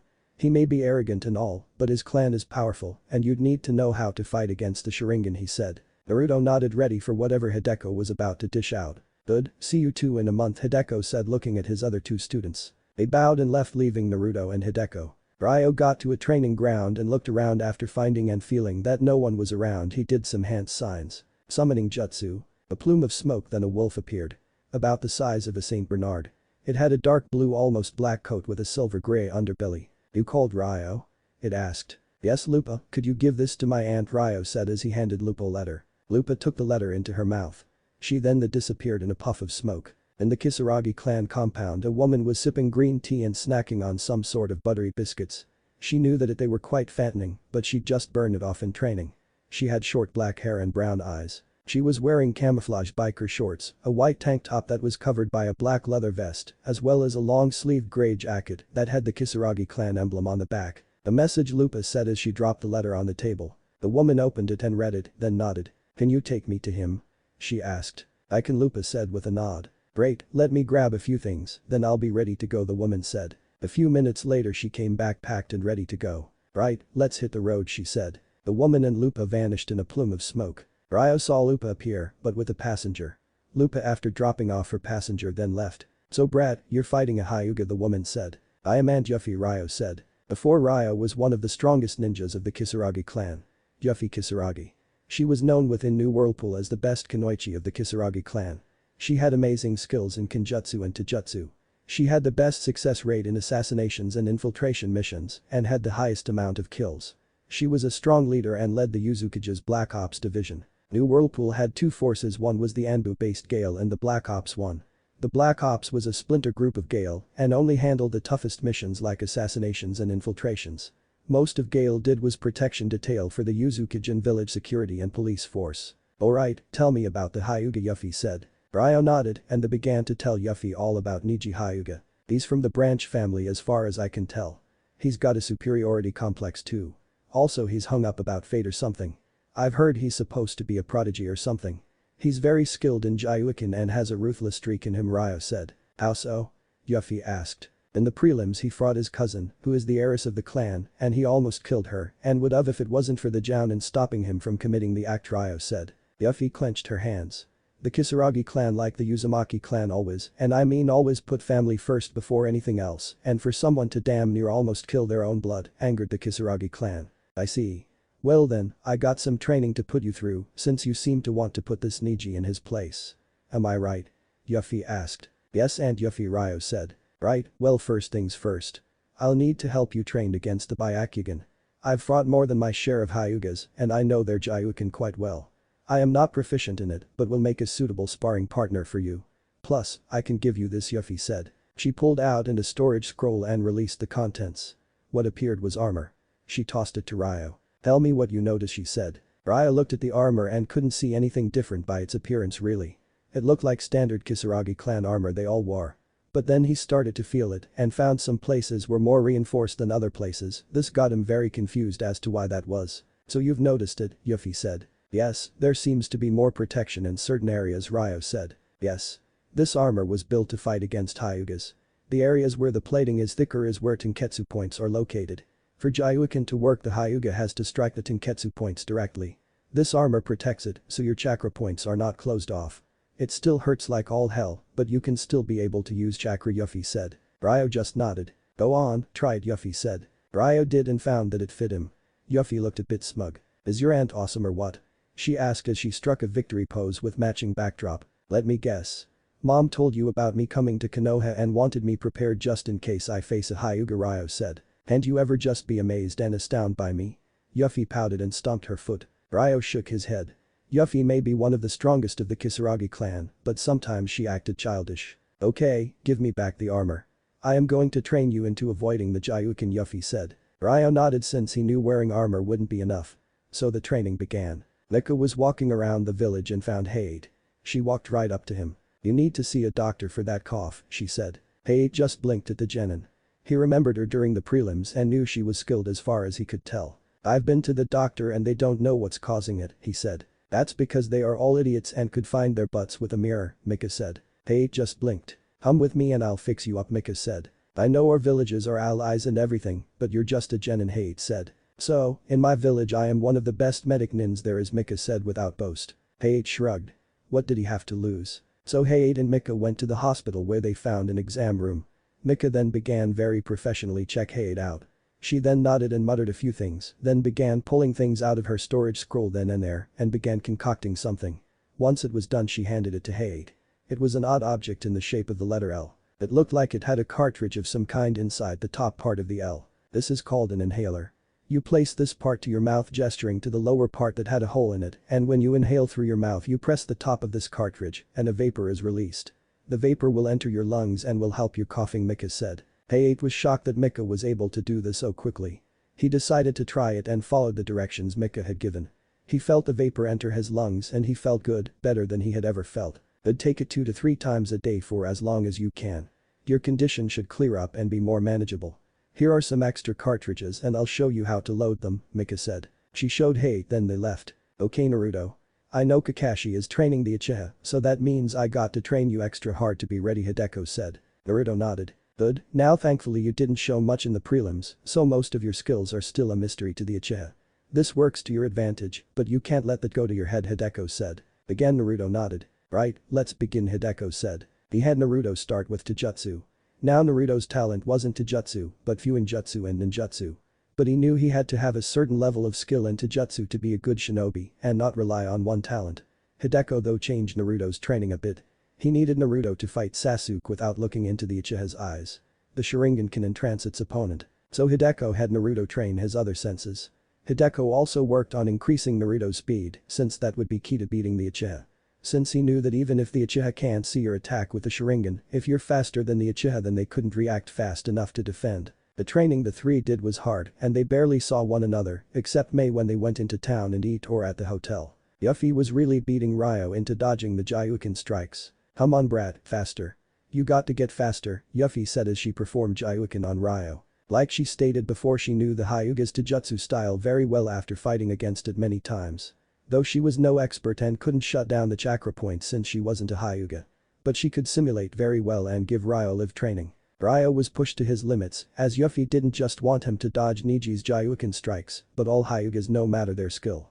She didn't want Ryo to just rely on the armor to defend himself. She also upped Ryo's speed too while at it since she knew that Hyugas weren't known to be very fast and it could be an advantage against them. Okay, let's take a break, Yuffie said. Ryo plopped to the ground exhausted. Mika, who had been watching this, walked over and handed him a towel as well as a bottle of ice water. Thanks Mika, but shouldn't you be training for your match? Ryo asked. I am, don't worry, Mika said with a smile. Ryo shook his head. So Ryo, I have heard you got in contact with my niece. Yuffie asked. I have. Her name is Tenten. Her teammate is the Hyuga I am facing, Ryo said. Has she decided to rejoin the clan? Yuffie asked. I don't know, Ryo said. Well then what are we waiting for? Let's go and find out. Yuffie shouted with exuberance. Mika and Ryo sweat dropped at this. Niji had finished his training for the day. Tenten was picking up her weapons. What are you doing here? Niji asked coldly. Tenten looked up to see Ryo and a woman. We're not here to spy on you, Hyuga. Just to see my cousin. You can leave, Ryo said coldly. Niji tried to glare back but his glare was nothing compared to Ryo's, which was like cold steel with a razor edge. So Niji huffed and walked off. He definitely has one huge rod up his butt, Yuffie commented. Hello Tenten, have you given any thought to my proposal? Ryo asked, ignoring his aunt. I have, Tenten said. Hey, don't forget me. My name is Yuffie Kisaragi, I am your aunt. Your mother was my sister. Oh my, you look just like Diana when she was your age, Yuffie said in one breath. Tenten just blinked, staring at Yuffie. Sorry about that. Like she said, she's Yuffie and she's one of the strongest members of the Kisaragi clan. She just sometimes acts like this, Ryo sighed. Okay, Tenten said. So, what's your decision? Ryo asked. I accept, I want to be a part of the Kisaragi clan, Tenten said. Yuffie squealed with glee as she grabbed Tenten around the waist and began to spin her around and around in happiness. When they stopped, Tenten was very dizzy and she fell on her butt with one hand gripping the ground to keep her stable as the other went to her head to try and cease the spinning in her head. Ryo knelt down by her. You okay? He asked. I think I am going to hurl, Tenten murmured. Ryo just chuckled. Yuffie stopped her happy dance she was doing after she had let Tenten go. She then pulled out a storage scroll and released a jacket. She tossed it to Tenten.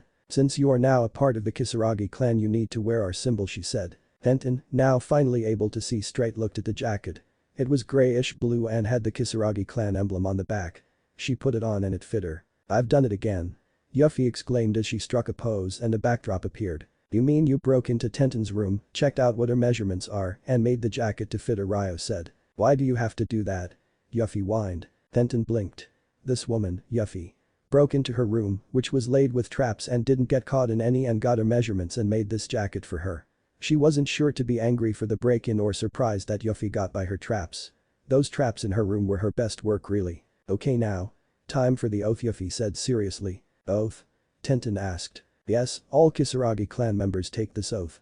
Usually when they become shinobi, but since you're already one it's a bit late. It still can be done though, Ryo said. Yuffie had Tenten stand while Yuffie prepared things. It was very simple. Yuffie pulled out a kunai and Tenten noticed it was different from any kunai she'd seen before. It had markings on it as well as it looked lighter than regular kunai. This is a ceremonial kunai only used for this and other special things. Never used in battle, Yuffie said, seeing Tenten look at the kunai. Tenten nodded. Hold out your hand, Yuffie said. Tenten did and Yuffie made a cut. Blood began to pool in Tenten's hand. She then squeezed it into a fist and recited the oath Ryo told her earlier. I, Tenten Kisaragi, vow on my life and blood to honor the Kisaragi clan and all it holds dear, to never go against my family, to fight for my family, my village, with every drop of blood within me, Tenten said. I, Yuffie Kisaragi, accept your oath, Tenten Kisaragi, and welcome to the Kisaragi clan, my dear niece, Yuffie said. Ryo then bandaged up Tenten's hand and Yuffie hugged Tenten. Tenten felt so happy to have a family now. Sure, she had her dad, but now she knew she was a part of a clan and this clan seemed to made up of powerful shinobi and kinwaichi. She just hoped she'd fit in. Samui panted as she took a rest from her training. She knew she had to work hard since she was facing Gaara, a Jinchuriki. Though Gaara was stable now, it didn't mean he wouldn't go easy on her. So she began training again. Amoy and Carrie were with her training themselves. Naruto had just finished lunch and was heading back to the training ground. He then spotted something. He walked over and saw a long white-haired man in a crouch. He could hear giggling as he seemed to peeping in on something. Naruto knew that behind the high wooden fence was the hot springs. This angered Naruto, so he pulled out a kunai and wrapped a seal around, then hurled it right underneath the man. An explosion happened and the man flew into the air, landing right in the hot springs. Screams of shock echoed, then they turned enraged screams. Naruto smirked as he heard the man get pounded by the women. What he didn't know was that in the hot springs was several kunoichi and the man was getting a severe beat down. The man's cries of pain were quite high-pitched. Naruto left whistling and headed back to his training grounds. He was in the middle of training when the white-haired man appeared. "What the hell did you do that for, brat?" he asked. "You're a pervert and you got what's coming to you," Naruto said. "I am not a pervert," the man said. "Okay, then what are you?" Naruto asked. "I'm a super pervert," the man exclaimed. Naruto blinked. This man was proud of being super pervert. "Whatever, can you go now?" "I need to train," he said. "What's your name, brat?" the man asked. "Who are you and why do you want to know his name?" Mika asked. Hideko and Mika had come in. Hideko had checked in on how Mika was training. They had come back to see how Naruto was doing, only to find this white-haired man with Naruto. They then saw the strangest thing they'd have ever seen. "I am the sage of Mount Myaboku, I make women around me swoon with desire, men tremble upon hearing my name, and my enemies flee in terror at the sight of me. I am the mighty, the gallant Jiraiya of the Sannin," the man proclaimed as he did a funky kabuki dance and ended it with summoning a toad to strike a pose at the end. "This guy is a Sannin," Naruto and Mika thought. Hideko sighed as he saw this. He knew all shinobi had their quirks, but this was quite strange to say the least. "So now that you know who I am, are you impressed?" Jiraiya asked. "Not really, now you're just a perverted hermit, that's all," Naruto said. "I'm not a." Jiraiya was cut off. Right. "I forgot you're a super perverted hermit," Naruto said, using air quotes on the word super. "Naruto, why are you calling him that?"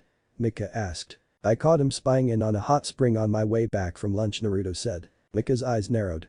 She then pulled out several senbon needles. "Oh, really?" she growled. "Yeah, I threw an explosive tag under his butt and blew him into the spring to give him his just desserts," Naruto said. Mika smiled at Naruto's act.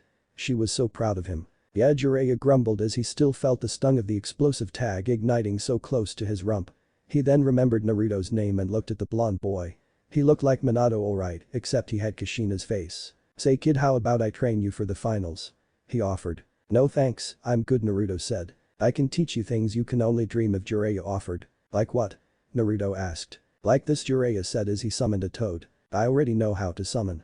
I got a couple summoning contracts," Naruto said. Jiraiya grumbled, then he was hit with inspiration. "Then I shall teach you a technique the fourth created," he said. A swirling ball of chakra appeared in his hand, then he slammed it into a nearby tree, obliterating where it hit. Chakra shape manipulation. You concentrate a massive chakra into the palm of your hand, making it into a swirling ball. It combines power and control. "Interesting," Naruto said. Jiraiya was shocked Naruto knew this. "Oh, Naruto is pretty good at picking apart ninjutsu when he feels like," Mika giggled. "Yeah, I can see that," Jiraiya grumbled. What he saw next shocked the toad sage. Naruto had a misshapen swirl of chakra in his right hand. It looked more oval or egg-shaped than a sphere, but Naruto had made this much progress with almost no time at all. "Brad, how'd you do that? It took the 3 years to even get there?" Jiraiya asked. "I got a good handle on my chakra control. Mika, you should try this. You got better chakra control than me. This should be easy for you," Naruto said. Mika nodded and after a bit of instruction from Naruto, she started forming a Rasengan in her hand. It looked more sphere-like than Naruto's attempt. Jiraiya couldn't believe his eyes. He then flicked his eyes up and saw the symbol on the headband. "Whirlpool," he said. "Yes, this is my team from New Whirlpool," Hideko said. "New Whirlpool?" Jiraiya asked. "Of course. As you know, Whirlpool was destroyed, but we rebuilt it better and stronger than before. We kept ourselves hidden till now, really," Hideko said. Jiraiya couldn't believe it. He hadn't heard of any village called New Whirlpool at all. He wondered why he hadn't, since he had a pretty good spy network. "Hey, I got it," Mika said as she showed off a perfect Rasengan in her hand. "Nice girly, but does it have the power?" Jiraiya asked, thinking that it was just a show. "Let's see, shall we?" Mika said. She then hurled the swirling ball of chakra instead of charging and slamming it into something. The ball of swirling chakra hit a rock. It decimated the rock and Jiraiya's jaw dropped. "Nicely done, Mika. Now I just need to work on mine," Naruto said as he kept working on forming a sphere instead an oval. Mika nodded and walked over to help Naruto. Jiraiya grumbled as Hideko walked over to Jiraiya. "He knows who his parents are, but he doesn't know you're his godfather," Hideko said. "Why would sensei tell him?" Jiraiya asked. "He didn't, I did," Hideko said. Jiraiya turned to Hideko. "Let them train and I'll tell you a story," Hideko said. Jiraiya nodded and walked over to a shady spot and sat down. Hideko told Jiraiya how he met Naruto and everything that had happened. Jiraiya was angry at how the village had treated Naruto and was saddened he couldn't do a thing. But he vowed to himself to be a better godfather to Naruto. It didn't take long for Naruto to master the Rasengan, and Jiraiya was amazed. But what amazed him even more was Naruto's skill in Fuinjutsu. Naruto is known as a prodigy in our village, and unlike this one we don't throw that word around a lot, Hideko said. Jiraiya was looking at one of Naruto's seals and couldn't believe how advanced it was. "But this is a flash tag, but it looks so advanced," the Toad Sage said. "That's the beauty in Naruto's work. He makes it look utterly complicated, but it's simple. It's a way to divert others from trying to copy his seals, though he's got a few security measures in the seals too. This one is just the more obvious one," Hideko said. "Unbelievable. And the explosive tag he used on me?" Jiraiya asked. "That one? I am sure that one wasn't only a little powered up. He got one's a heck of a lot more powerful," Hideko said. Jiraiya shivered and glad he was hit with a low-grade explosive tag and not a more powerful one. "So what level is he?" he asked. Hideko just smiled since he knew he was going to blow the Toad Sage's mind. Tenten had a smile on her face. She was her cousin and aunt. They were telling her all about New Whirlpool. They entered the weapons shop her father owned. "Dad, I'm home," she called out. "Hey Tenten, I didn't think you'd be you," Tenten's father said as he pointed at Yuffie. Tenten and Ryo blinked with confusion. "Hey there, you've gotten old," Yuffie said with a smile. "What are you doing here? I did my best to make Diana happy. I swear I did. She died of a sickness. I couldn't do anything to stop it. Please don't castrate me," Tenten's father pleaded as tears rained down his face. "You threatened to castrate my dad?" Tenten asked. "Sheesh, that was years ago. Back when he and your mom were getting together. I just gave him a nice friendly chat about him taking care of Diana and such," Yuffie said nonchalantly. "You kidnapped me, tied me to a chair and told me what you were going to do to me if I broke Diana's heart," Tenten's dad said, shivering at the memory. "I still don't understand why you think I came here to do that. I'm just here to train my nephew here for the finals," Yuffie said. "So, you're not here to cut my friend off?" Tenten's dad asked as he still kept his crotch covered just in case it was a trick. "Nope, but I do have a proposal for you," Yuffie said. Okay, what is it?" Tenten's dad asked, still protecting what made him a man. "Dad, I've been asked and decided to rejoin Mom's clan. I am now Tenten Kisaragi," Tenten said. "You are?" Tenten's dad asked. Tenten nodded. "Sir, with Tenten joining our clan that means she'll have to move back home with us, but we know she doesn't want to leave you, so we're here to offer you to move to New Whirlpool with Tenten and set up shop there," Ryo said. "Why, I make a pretty good decent living here," Tenten's dad asked. "We can give you a much better prospect, besides, you can be officially endorsed by the Kisaragi clan and that will boost business for you," Yuffie said. Tenten's dad wasn't sure. So Ryo handed him some papers. "Here, look through that and let us know what you decided," Ryo said. Tenten's dad nodded. "Come on my adorable niece, let's get some food, I'm starving," Yuffie said. So the three Kisaragi clan members left to get some food. While Tenten's dad looked at the papers he had gotten. He had a big decision to make. Jiraiya was still shocked as he saw Naruto unleashed a perfected Rasengan and obliterated a nearby boulder. He had taken a page from Mika's book and had learned how to throw the Rasengan. Why Jiraiya was still shocked even though he had seen Naruto complete the Rasengan before. Well, it took Minato 3 years to create and complete this jutsu, and for Naruto, it took no time really at all. "Alright, I think I'm close to being ready for the finals," Naruto said. "Yup, I can't wait," Mika said. "You two have come far, and I am sure Ryo has grown with his month of training. I can't wait to see how far you've all come since I took you on as my team," Hideko said. Jiraiya shook his head. He had heard from his sensei about the invasion and knew that this would be an interesting time for Konoha. It was the day before the finals. Hideko had called his team together. He looked at the three before him and smiled. "I am proud of you all and how far you've come so far in your own training," he said. "I've watched you all grow since you were kids and I am proud to be your sensei now. Tomorrow I want you to show everyone in that stadium the strength of New Whirlpool. Yeah, kick everyone else's asses and take names." Yuffie shouted. Ryo sighed at his aunt's behavior. Yuffie had decided to stay and watch the finals. She wanted to make sure all the hard work she put into training Ryo paid off. "Ryo, don't let your emotions get the better of you in your match. Your emotions are a double-edged sword and can be your greatest friend just as much as your worst enemy," Hideko said. Ryo nodded. Yuffie hammered this into him. I mean literally hammer this into him. He still had the scars from her lessons. "Mika, your skills as a medic nin has grown during your month and you also made sure your other skills didn't lag either," Hideko said. Mika smiled. "And finally Naruto. You've made much progress in this month and I know you're ready to face the Uchiha and whoever else," Hideko said. Naruto nodded. "Let's call it a day." We got a long day tomorrow with the finals and the invasion. Good luck, Hideko said. There was excitement in the crowd as everyone packed the stadium. People headed to the betting counters to place their bets on outcomes of matches. Most wagering the Uchiha to win it all. In the stands the rookie Konoha Genin sat down with their sensei close by, but with a certain one-eyed Jounin missing. Hideko and Yuffie sat with them. "Tenten, what's that you're wearing?" Lee asked. Tenten was wearing her clan jacket. The emblem of her clan was on the back.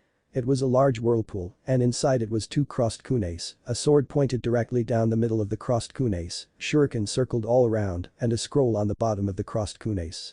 The Kisaragi clan loved weapons. "I am just supporting my clan," Lee Tenten said. "You have a clan, Tenten?" Guy asked, shocked upon hearing this info. "Yup, that's my niece and I am Yuffie Kisaragi, number 1 Kunoichi of the Kisaragi clan," Yuffie proclaimed. The Konoha shinobi looked at Yuffie and blinked. Tenten sighed as she was getting used to her aunt's behavior, while Hideko ignored it since he was already used to it. "The Kisaragi clan, I've never heard of them before," a cigarette-smoking Jounin named Asuma said. "Our clan is a close cousin to the Uzumaki clan," Yuffie said. "Gosh, I wonder if I am a part of a clan as well. I bet I am. I must find them, and if I don't I will do 1,000 push-ups with one hand, and if I fail to do that then I'll race around Konoha 20,000 times," Lee exclaimed. "Yes, my youthful student, and I shall help you, and if I fail I shall." Everyone tuned out as Guy ranted. Though Yuffie's eye twitched at this as she so wanted to shut them up with her fists. Hideko was the only thing holding her back from doing just that. Down on the field Naruto, Mika and Ryo stood. Samui was with them along with Kankuro, Temari and Gaara. The only two Konoha shinobi there was Shikamaru and Niji, with the Uchiha not even there. Along with the sound Nin, Mika was supposed to be fighting. "Man, this is such a drag," the lazy shinobi muttered as he looked at his fellow competitors and how serious they all looked. Up in the cage booth Hiruzen sat, then he turned and smiled. "Lord Kazukiage, how glad you've come. I hope you had a safe trip," Hiruzen said. "I did, and I am quite glad the finals are here, since I don't think your old bones could take a trip," the Kazukiage said. "Nonsense, these bones still have some life in them," Hiruzen said, ignoring the barb. Celine and Ace soon appeared with their guards. Celine had Zabuza and a man wearing a mask with a crow on it. While Ai's guards was his brother, B, and another top Jounin, Yujito. "Ah, Lady Yuzukage, Lord Reikage. Nice to have you here," Hiruzen said, shaking their hands. "It's nice to be here, I wouldn't miss seeing my nephew in action," Celine said. "Yeah, I am curious to see what Naruto has in store for us," Ace said. Hiruzen nodded. He was curious as to what Naruto was going to do. The Kazukiage just nodded in his greetings, but inside he was seething at how complicated things had become. Soon the time had come. Hiruzen began by giving a speech, then the first match was underway. "All competitors head up to the box, except Niji Hyuga and Ryo Kisaragi," Hayate said. Hayate survived his encounter against Baki with the help of Gaara to distract his sensei and Kabuto, giving Hayate time to escape. They all left, leaving Ryo and Niji. Both stared one another, eyeing each other as they tried to size up their opponent. Hayate looked at the two. "Again," he said, then leapt away. "I have already won this, fate is declared it," Niji said. "I don't really care since I don't believe in fate or any of that bullshit you suck up. Let's just fight," Ryo said. Niji activated his Byakugan. Up in the stands the Hyugas sat. Hiashi Hyuga, the head of the clan, turned to his youngest daughter. "Watch carefully, Hanabi. You will see how Hyuga should fight," Hiashi said. Hanabi nodded. In the stands, "The kid's got a death wish," Yuffie said. "He does," Hideko said. "If you're referring to that Ryo kid then yes. Niji Hyuga is a praise prodigy," Asuma said. "Yes, he's as very proficient in his clan Taijutsu," Kurenai said. "I was talking about the Hyuga. I trained Ryo up so he can totally own the Hyuga's ass," Yuffie said. "What do you mean?" Kurenai asked. "You'll see," Yuffie sing-songed. Down on the field Niji wasn't have a good time as Ryo was evading each of his strikes, and it was frustrating him since it couldn't possible. He was a Hyuga, and that meant he was far better than all other shinobi. He sped up his strikes with Ryo dodging them, and the ones he couldn't dodge he parried away with hand slaps. While the ones he didn't slap away hit but didn't seem to affect Ryo any, which frustrated Niji immensely. "It seems your vaunted Jaiukin is ineffective against me," Ryo said without emotion. This ticked Niji off even more. "You're within my divination," he said. 8 trigrams 64 palms. 2 palms, 4 palms, 8 palms, 16 palms, 32 palms, 64 palms. Niji struck each point and then was panting. "You lose," he said. "Then why do I feel fine?" Ryo asked, still standing. He knew that though his armor protected his chakra points, it didn't block Niji's Byakugan at all. The Hyuga's bloodline could see through the armor, but not see the parts of the armor that protected Ryo from Gentle Fist, so Niji didn't know that none of his attacks were even effective, even though he saw all the points. Niji was shocked, but he wasn't the only one. The Hyugas were shocked that a branch member knew one of the main branch's techniques, but that shock turned to outrage at someone not falling after their beloved attack. The Jounin and Genin were shocked too. Hinata was there with her team. She was still hurt but was cleared to be here. She couldn't believe that one of the vaunted techniques of the Hyuga clan had failed. How is that possible? He should be on the ground beaten. Asuma asked. Just part of my kick-ass training regiment that I gave Ryo. He can beat the Hyugas, Jayukin Yuffie said. But how? Kurenai asked stunned. Sorry, clan secret Yuffie said. Does that mean I'll learn it?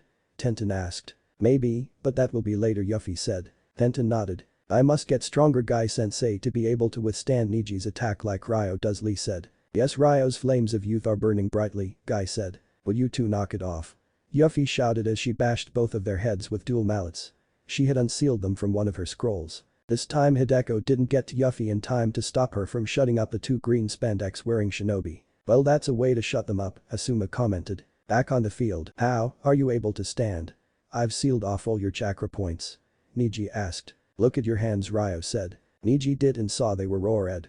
He was confused as to why that was. Now it's my turn, Ryo said as he pulled out his katana. Niji got into a defensive stance since he knew Ryo was quite good in kenjutsu. Ryo moved in speeds that reached almost Jounin. Niji did his best to dodge and block each slash, but he was getting cut up. When Ryo finished he hopped back. Just admit defeat, Ryo said. No, I am destined to win. It is fate, Niji gasped. He was in great pain from all the shallow cuts he had all over his body. They stung like hell since there were so many of them all over. He was also tired too from evading the more lethal strikes. Will you just stop with this fate crap? It's just nonsense, Ryo said. Who are you to say that? You don't know what my life was like, Niji said. I know enough. You're a part of the branch family of the Hyuga clan that is ordered to protect the main branch. You, like all of your branch family, are branded with a seal to prevent the Byakugan from being stolen, but it's used to make their own family into slaves, Ryo said. Niji ripped off his headband showing off the seal. Let me tell you my tale, he said. Oh great, emo story time, Ryo mumbled. Niji then went on about how his father was killed after Hinata's kidnapping was foiled and the Hyuga clan elders ordered it. Kumo, the village that had attempted the kidnapping, had demanded reparations for the killing of one of their ambassadors. They demanded the head of the leader of the Hyuga clan, which was Niji's uncle, Hiashi. Hiashi and Niji's dad, Hisashi, were twin brothers. The Hyuga elders ordered Hisashi to be the one sacrificed, since they didn't actually want to hand over Hiashi's head to Kumo. Hearing this looked a bit ashamed at his village's past. Do you know that? Do you actually know that it was the elders? Ryo asked. Yes, along with my uncle, Niji spat. Give me a break. I'm sure there's another explanation. Like maybe your father took your uncle's place. Your uncle wanted to be the one, but your father stepped in because he loved his brother and did it to protect his brother, Ryo said. Silence, you don't know anything, Niji said. I sort of do. You see, the Kisaragi clan is a close cousin to the Uzumaki clan. Our clan had vowed to be the bodyguards of the Uzumaki clan.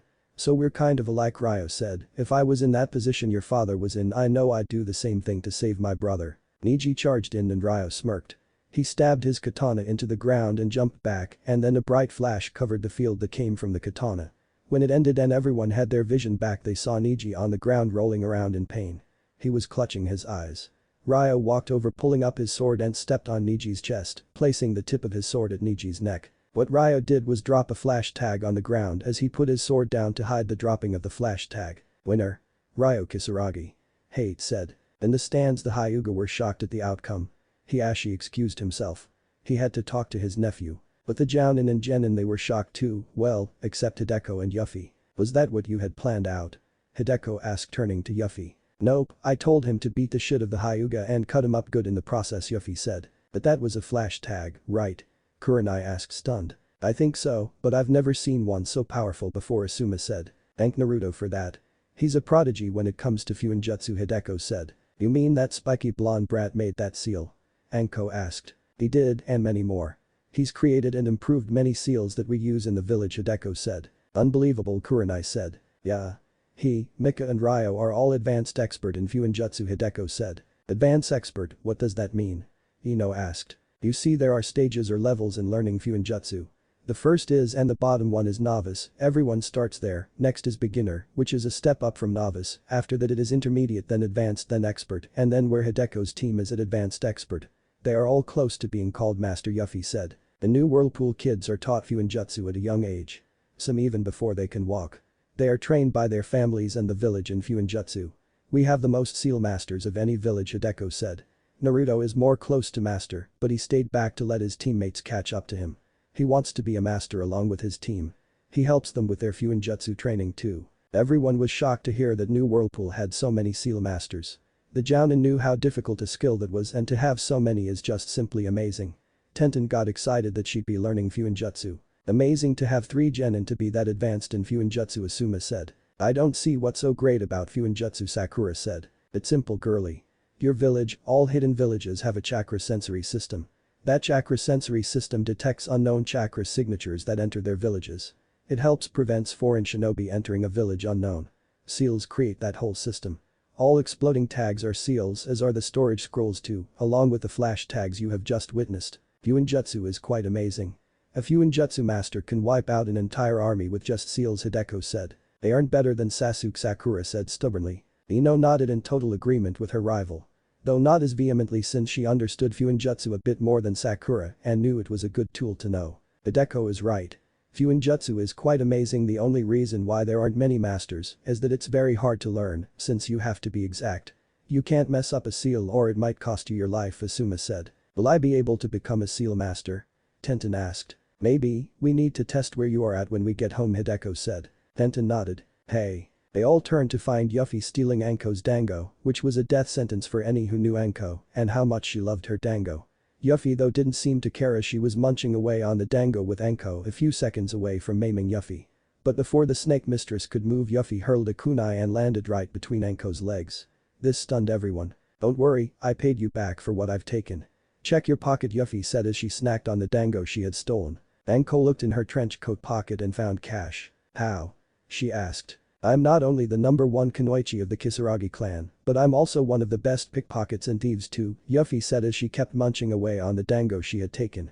In the cage booth there was shock of Ryo beating a Hyuga. Damn, that rat's gotten better, A said. He has, and not to mention a flashy way to end things, Celine said with a grin. There were groans on hearing the very bad pun. I must say though that Ryo has shown great composure.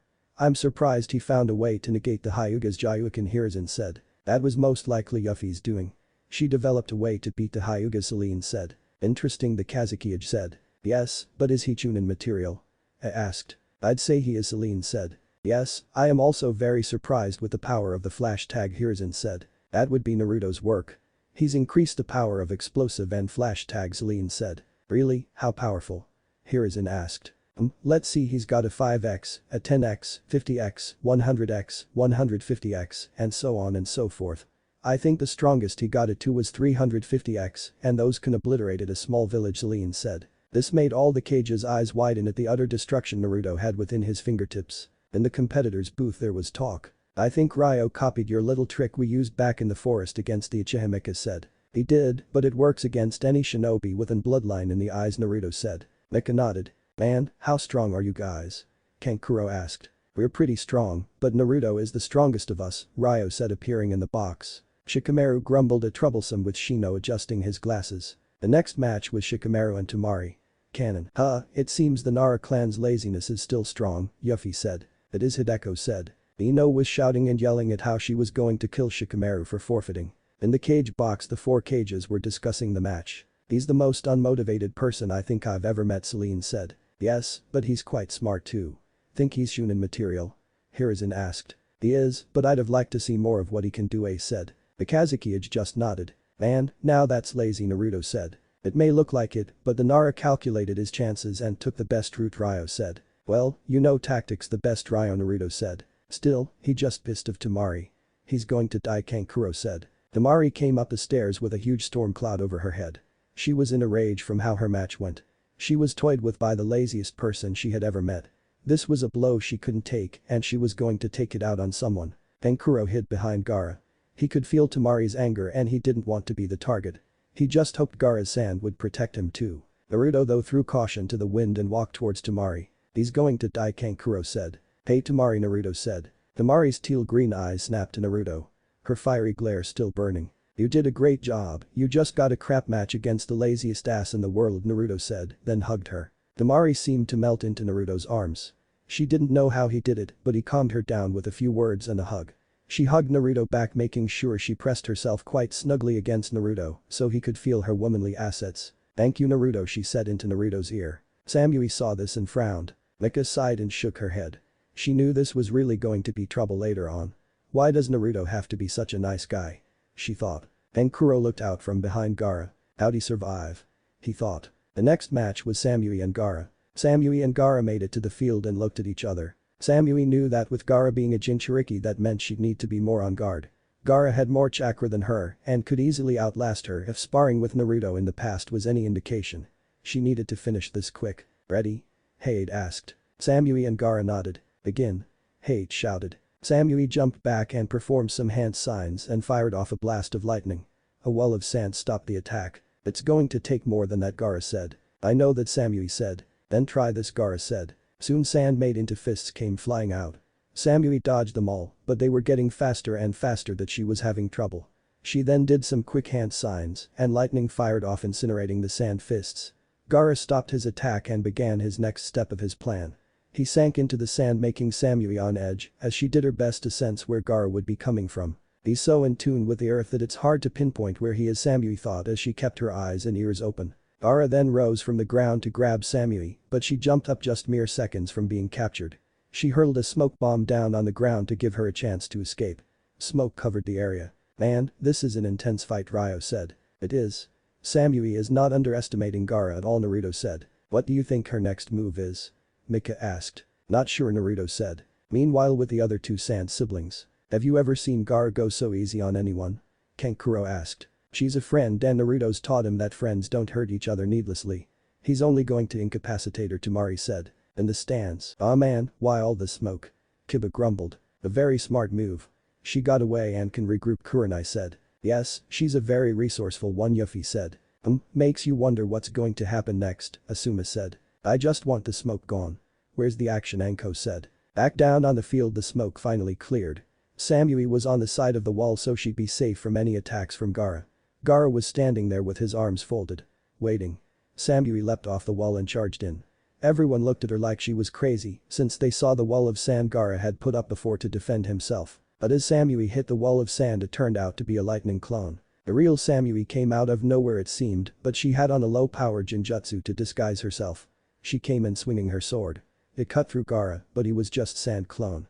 Samui was surprised by this and before she could react her legs were encased with sand.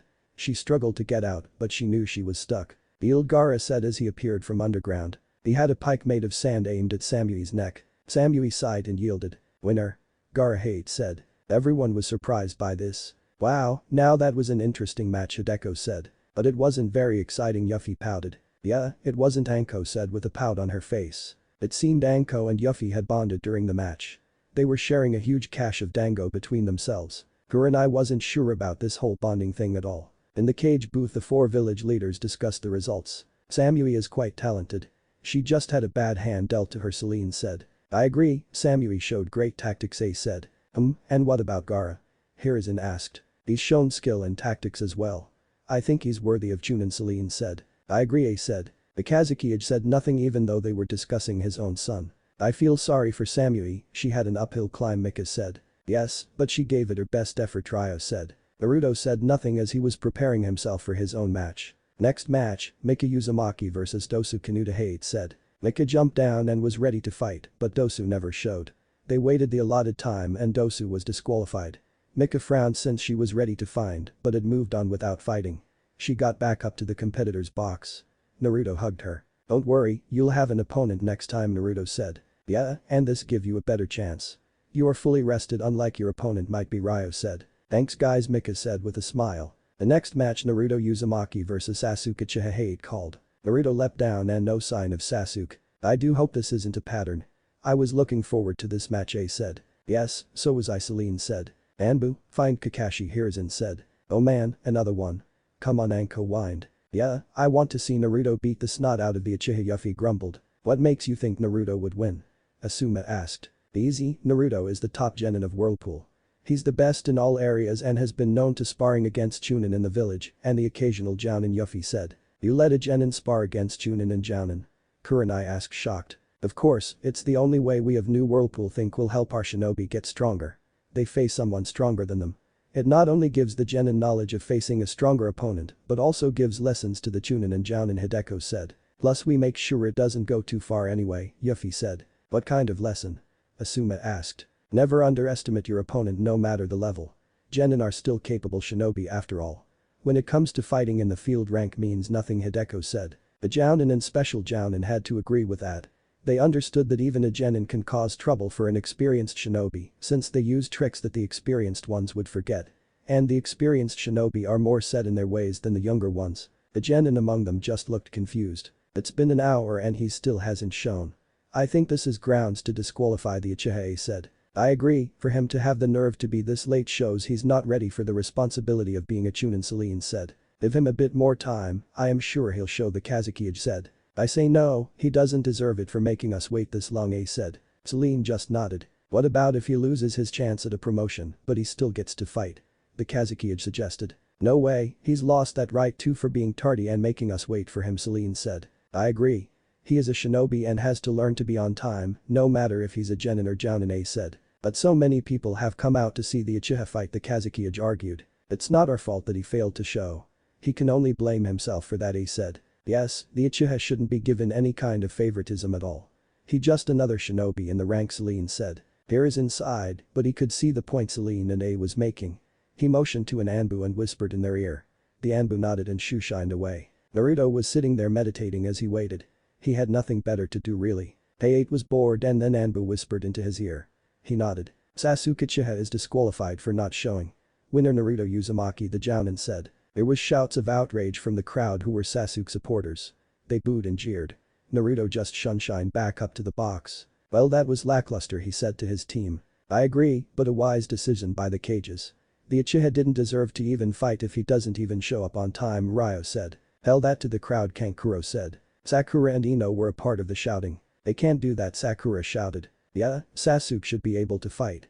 They can't disqualify him, Ino said. They just did. Now shut up, Yuffie growled as she unleashed her Kai on the two fangirls. This piped them down, but they glared at Yuffie, who then brandished a huge-ass meat cleaver-like sword. You've got something to say? Yuffie asked in a very sweet tone. Sakura and Ino turned around and were like statues. Anko looked at Yuffie like she found a kindred spirit. The Uchiha has shown he's not ready to be a Chunin for not even showing up for his match at all, Hideko said. I agree, Asuma said. Kurenai nodded. There was an intermission to get ready for the next round. The next round of matches would be determined by names being drawn out. Hiruzen stood up as the intermission came to an end. The next match shall be, Hiruzen said as he drew out a name, Gaara, and his opponent will be, he pulled out another names, Naruto Uzumaki. Both Jinchurikis looked at each other and then nodded. They'd give this match their all. They appeared on the ground and just as the match was going to begin a swirl of leaves appeared. Are we late? Kakashi asked. As a matter of fact you are, and you got your student disqualified, Hate said. I see, well it's not really my fault this time. Sasuke here wanted to put in some more training and I couldn't find him, Kakashi said as he rubbed the back of his neck. He was telling the truth this time since he went to get Sasuke but couldn't find him at all and had to look all over to find him. Whatever, Kakashi, can you and your student leave so I can begin the next match? Hade asked. I'm an Uchiha, they can't do this to me, Sasuke declared. I really don't care who you are, Genin. You were disqualified due to being a no-show for your match. Next time be on time, Hade said in an uncaring tone. Sasuke glared at Hade. Leave the field, Uchiha, you're not only disgracing yourself but your village with your behavior, Gaara said. Yeah, we've got a match to start and you're holding us up, Naruto said, adding in his 2 cents. Sasuke glared at Naruto and pushed Kakashi's hand off of his shoulder and charged at Naruto. He was going to show Naruto who was stronger. But before he could even get close to Naruto his feet got stuck. He looked down and saw that there was sand wrapped up to his ankles. The Uchiha struggled to get out but he could barely move an inch. You have already disgraced yourself and your village for not showing up and now you're making it worse by attacking shinobi who is related to the Uzukage without a reason. You could start a war with New Whirlpool for your actions, Gaara said. Release me, I am an Uchiha, Sasuke growled. No, Gaara said calmly. Sasuke snarled as he tried harder to get himself free from the sand, unaware that everyone was watching the scene. Kakashi, please take your student before he disgraces you, himself and Konoha even more than he already is, Naruto said. Kakashi sighed and nodded. He grabbed Sasuke and after making sure he had a firm grip on the Uchiha. He nodded to Gaara to release his hold and then shunshined them away. Well, now that little production is over. Let's get this match started, Naruto said as he cracked his knuckles. Yes, let's get to it, Gaara said. Heiei looked at the two and nodded. The second round of the Chunin exams is ready to commence.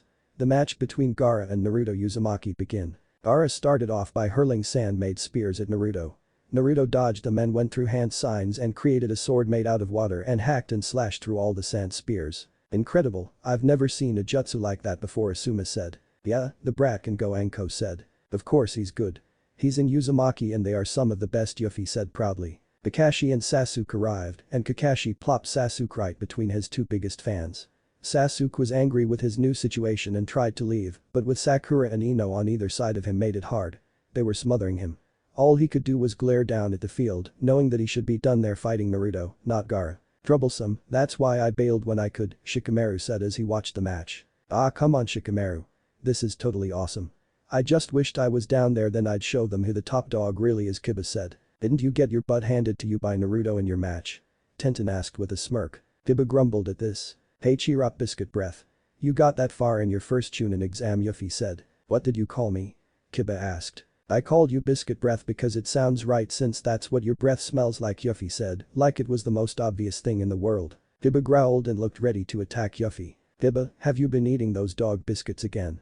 I told you they are for the Ninken, not for you, a teenage girl with brown hair and markings on her face. Hey Hana, grab a seat, Anko said, smiling at the newcomer. Hana smiled as she sat down. This Hana is my new best friend, Yuffie. She's so awesome, Anko gushed. Hana looked shocked at Anko's behavior and looked to Kurenai for an explanation. From the look the female in Inuzuka was getting from the Genjutsu mistress, she saw that this was true. Mainly since Kurenai looked like she was getting a migraine. Hana looked back to Anko, who was looking at Yuffie like Yuffie was her idol. Yuffie meanwhile was laughing her ass off since Kiba actually eats dog biscuits. Back to the match, Gaara evaded Naruto's blade made of water and threw Naruto back with a huge fist made of sand. Naruto skidded back, but then stood up breathing a little hard but wasn't hurt badly at all. You've gotten better, Gaara commented. Yeah, well. I knew I needed to, Naruto said as he wiped his mouth. But before they could go into another bout, feathers floated down, causing everyone in the stadium to fall asleep except for those shinobi keen enough to break out of it. Soon explosions were heard. Shit, the invasion, Naruto grumbled since he was getting into the match. He and Gaara jumped up and there they were met with Temari, Kankuro, Samui, Kari and Amoy. What are our orders, Naruto? Ryo asked. In the cage booth the explosions went off. The Kazuki-age revealed himself to be Orochimaru. The Snake Sannin was so confident that his plan would still work even with all the hiccups and glitches it had. He grabbed Hiruzen and then pulled him up. Celine and A followed up and soon the three cages were locked inside a barrier. The Anbu and Celine and A's guard stood outside not sure what to do. Meanwhile there was fights breaking out all over the stadium as well as outside it too, with Sound Nin attacking as well as Sunin Nin too. The Jounin were fighting. Yeah, now this is awesome. Yuffie shouted as she pulled out a big-ass sword that was twice as big as herself from one of her scrolls. She then laughed in a maniacal as she swung it around like it weighed nothing. Anko had stars in her eyes. Hideko sighed and shook his head as he took down another two Sound Nin. The Konoha Jounin joined in with Guy already challenging Kakashi to see how many opponents each can take out. Whenever Guy remarked about his score, Kakashi would one-up him, which made the green spandex-wearing Jounin shouted about something, then declare his flames of youth as he took on more enemy nin. Okay, here's what we're going to do, Naruto said firmly. The Sand siblings, Mika, Ryo, and the Kumo team, looked at Naruto. Mika and Ryo will come with me and help out in the fights. Samui, you and your team help in the western sector. Sand Sibs, you go and head to the eastern sector, Naruto said. With orders they all left to take care of their duties. Naruto looked at Ryo and Mika. Well, let's get to kicking butt, Naruto said. The Jounin were all fighting. They had awoken the genin that had fallen asleep due to the mass Genjutsu. They ordered them to help evacuate the civilians. Oh yeah, come to mama boys. Yuffie shouted as she wiped out 5 Sound Nin with one swing of her huge sword. She's insane, Hana said. I know, isn't she amazing, Anko said in total fangirl mode. Anko, quit fawning and get back to fighting, Asuma said. Shut it, Smokey. I can fawn over my new idol and kick ass at the same time, Anko said as she hurled 3 kunai killing 3 Sound Nin. That's the way. Yuffie shouted as she jumped into the fray. Anko of course followed right after in excited fashion. Kurenai sighed as she dodged a kunai. She just knew this was going to be so troublesome. I was keeping up the competition with Kakashi with how many enemies they beat. Whenever Guy announced his new number, Kakashi would reply with a number 1 higher than Guy's. This would make the green spandex wearing Jounin shout loudly about flames of youth and how he'd beat Kakashi's number. On the roof inside the barrier, Celine and Ace stood with Hiruzen. They were facing Orochimaru. It saddens me that you've decided to do this, my old student, Hiruzen said, frowning. Really, sensei? I believe that this is a long time coming. You have no idea how long I have planned this. The day I kill you, Orochimaru said. I'll bet. You probably had many wet dreams about this moment, Celine commented. I didn't count on you coming in, but it matters not. I'll kill all of you, Orochimaru said, ignoring the wet dreams comment. Aki little albino, isn't he? A commented. Always was, Hiruzen said. Enough, your time has come, Orochimaru said. He then performed a jutsu, and Hiruzen's eyes widened when he realized what Orochimaru was doing. You dare bring back the dead? Heh, knew you'd figure it out, Sensei, Orochimaru said with a smirk. What's going on here? He asked, confused. Orochimaru is attempting Ito Tensei. A kinjutsu that revives the dead and does the bidding of the one that has revived them, Hiruzen said. 3 coffins arose. Any way to stop him?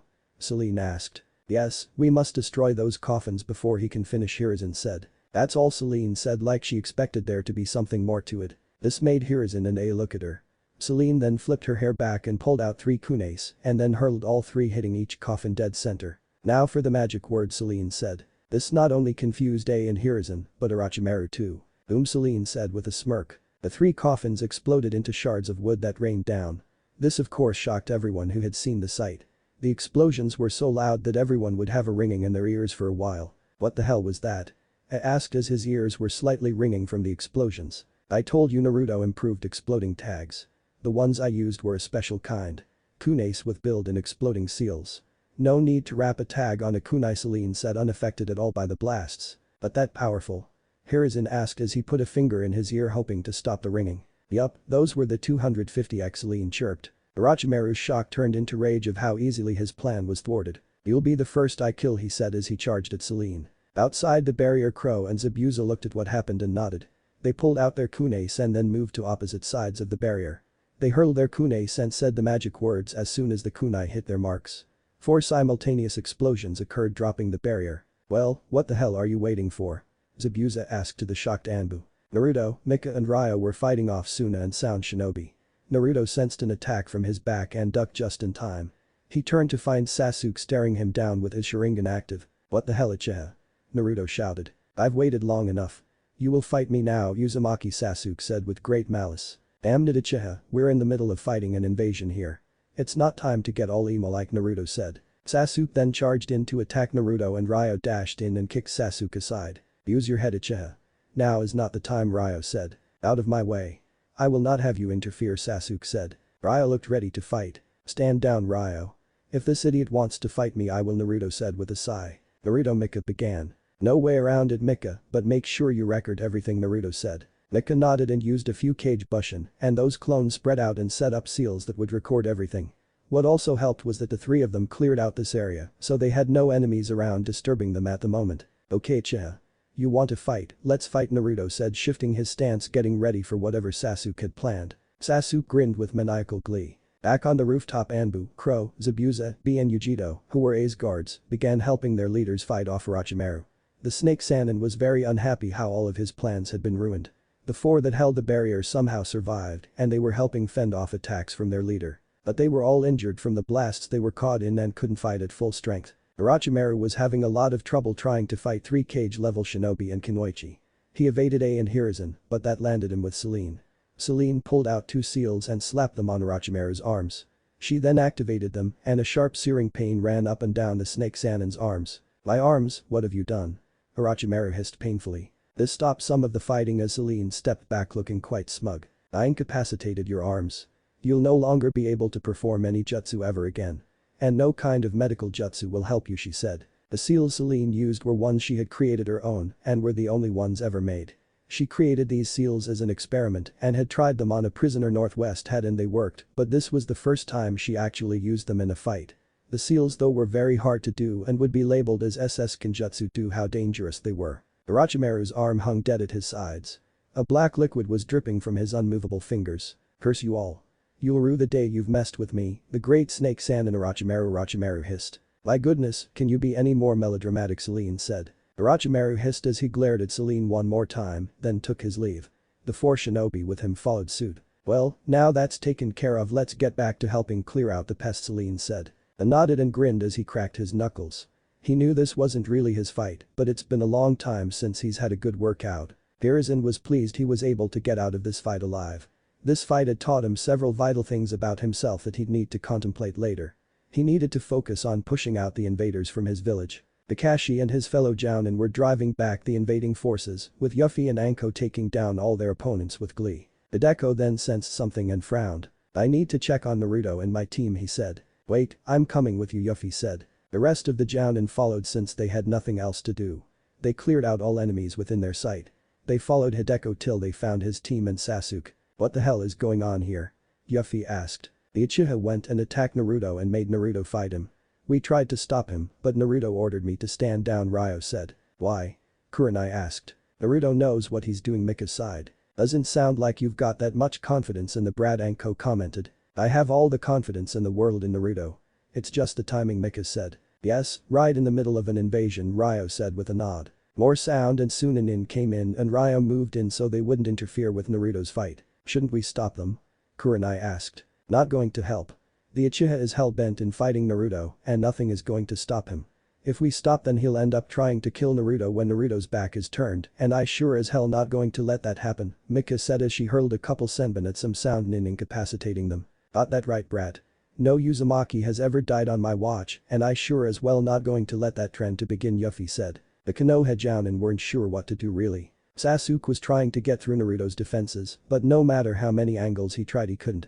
Naruto however wasn't doing much, he was just defending himself letting Sasuke wear himself out so he didn't waste as much energy fighting. "Why won't you fight back, afraid you'll lose to me?" "You're superior," Sasuke said with great boast. "No, just don't want to waste my strength on something this idiotic. I have better things to do," Naruto said. This enraged Sasuke and markings began to cover his body. "Shit. I thought we sealed that freaking mark," Naruto said. Mika and Ryo turned to see Naruto now really having to fight back since Sasuke had gotten faster due to the curse mark.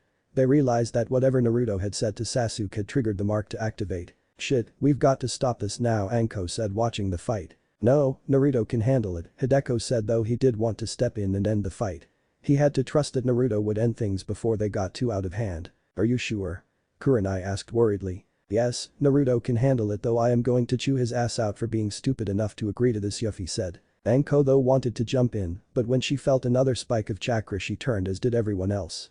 It was coming from Naruto. "I'd hoped to save this for a better time, but I guess I'll have to use it now," Naruto said. Mika turned from an enemy Sunanin she put down to see Naruto. She could sense the chakra around him and knew it was from the Kyuubi. Naruto could control the Kyuubi and go up to 3 tails if need be, but he never had to use it in a fight before. So he wasn't sure how long he'd truly last. "Please be alright, Naruto," she said softly before ducking under another attack and getting back to work. Ryo cursed himself for not being able to help Naruto. He was busy with a couple of Suna and Sound Nin that would attack Naruto in the back if it wasn't for him. "Well, I guess I am doing my job in a way. I am watching Naruto's back," he thought. The Konoha Jounin sensed the chakra coming from Naruto, but it wasn't the malice lace chakra they felt when the Kyuubi attacked all those years ago. No, this chakra was purified in a way. Naruto could control it and held the malcontent at bay. A part of his training when he was growing up was to harness the Kyuubi's chakra. He had enough good inside him, enough good memories to conquer his dark side and harness the Kyuubi's power, but he couldn't handle all of the Kyuubi's immense power. He needed to train and work hard to be able to handle more tails. "Just how strong is this kid?" Asuma asked. "Okay Sasuke, you want to fight, then I'll give you a fight," Naruto said. The red aura surrounded Naruto. His blonde hair had red streaks in them and he canines grew with his blue's eyes now dark and full of power. The red aura took on a form of a fox with 3 tails waving back and forth in a non-existent breeze. Sasuke had an insane gleam in his eye as he shot off with his newfound power. Naruto however saw Sasuke like he was going in slow motion and easily dodged the attack and countered by slamming a knee into Sasuke's gut, then grabbed the back of Sasuke's shirt and tossed him away. It all happened in nanoseconds that not even the Jounin could see it and just barely. Sasuke went flying and crashed into a building. He emerged angry. "How could you be more powerful than me, an Uchiha? I should be unstoppable with this new power of mine," he bellowed. "It's simple, Uchiha. With great power comes great responsibility. I am using mine in the responsible nature." "What are you using yours for?" Naruto asked. Sasuke roared out as he charged at Naruto. Naruto dodged it easily and threw an uppercut into Sasuke's jaw. Sasuke went flying upwards. Naruto then flew up and performed an aerial combo on Sasuke, striking the Uchiha several times in midair before slamming the Uchiha down to the ground with a solid kick. Sasuke plummeted to the ground with a loud thud and created a small crater. "Give up Sasuke, you can't win," Naruto said. Sasuke got up and roared with great anger. He then began doing hand signs and Kakashi's eye widened. He knew those hand signs. Soon the sound of chirping birds were being heard. So you copied that jutsu from Kakashi, and from the look on his face you did it without his permission, Naruto said idly. I don't need anyone's permission. I am an Uchiha. This power will make me great, I'll be able to kill Itachi with this power. But I'll test it on you first. Die. Sasuke shouted as he charged at full speed at Naruto. Naruto stood there and as Sasuke's Chidori made contact there was shock throughout. But what made everyone then pause was when the Chidori made contact with Naruto and he disappeared in a plume of smoke. This made most everyone let out a breath since they knew it was just a clone and not Naruto getting hit. Nicely done Sasuke, though that move only works on a stationary target. I am not Naruto said standing on top of a damaged building. How'd you survive? I killed you Sasuke panted since his chakra was just about spent. I used a shadow clone. I just wanted to see if you could actually use that move. You can even though it wasn't done very well. You've got the required chakra used down, but you don't have the skill to use it. The Chidori needs to be used when going at high speed and you don't have that kind of speed yet. Now I shall show you how to use a powerful move properly, Naruto said as a swirling mass of chakra appeared in his right hand. That can't be Kakashi said stunned as he stared up at Naruto. What is it Kakashi? Kurenai asked. That move, that's one of the 4 signature moves Kakashi said. What? It can't be Asuma said. It is Kakashi said. What is it? Kurenai asked. Naruto jumped off the building he was standing on and shot straight down at Sasuke, who was standing there stunned and exhausted. The Rasengan Kakashi said in a hushed whisper as he stared in awe of the move his sensei had created. Rasengan. Naruto shouted. The Rasengan hit Sasuke and threw him back. He flew and hit a building. He was down for the count. Naruto stood up straight. Naruto, did you? Mika asked. No, I put only enough power to hurt him and knock him out. As much of an emo asshole he is I know I can't kill him Naruto said. Mika nodded. I hate to break up the moment but a little help Ryo called as he was doing his best to hold back some enemy nin. Right, let's go Naruto said. Mika nodded. The Jounin joined in and soon the invasion was stopped. Hiruzen sat at his desk exhausted. He had survived the invasion but he knew that he probably wouldn't have without the help of Northwest and Kumo. They helped a lot. Then the fact that Konoha knew about the invasion thanks to the intelligence they got from Gaara and his team. But this all came about from one person. Naruto. This made Hiruzen smile since, even though Naruto was a shinobi from another village he still deemed Konoha a place to protect. A knock on the door disrupted the old Hokage from his thoughts. Come in he said. Lord Hokage. There's a council meeting a shinobi said. And they didn't tell me Hiruzen thundered. In the council chambers there was debate going on what to do with Naruto and with the whole Sasuke thing. That thing should be killed, it harmed our precious Uchiha council members said. There was general agreement from the civilian council side. You'd risk war with New Whirlpool for such a minor slight. Shikaku asked tiredly. Minor? Sasuke Uchiha isn't minor at all. He's the strongest shinobi in all of Konoha. A pink-haired council member shrieked. That's enough. This had everyone turn to see a very angry Hiruzen Sarutobi.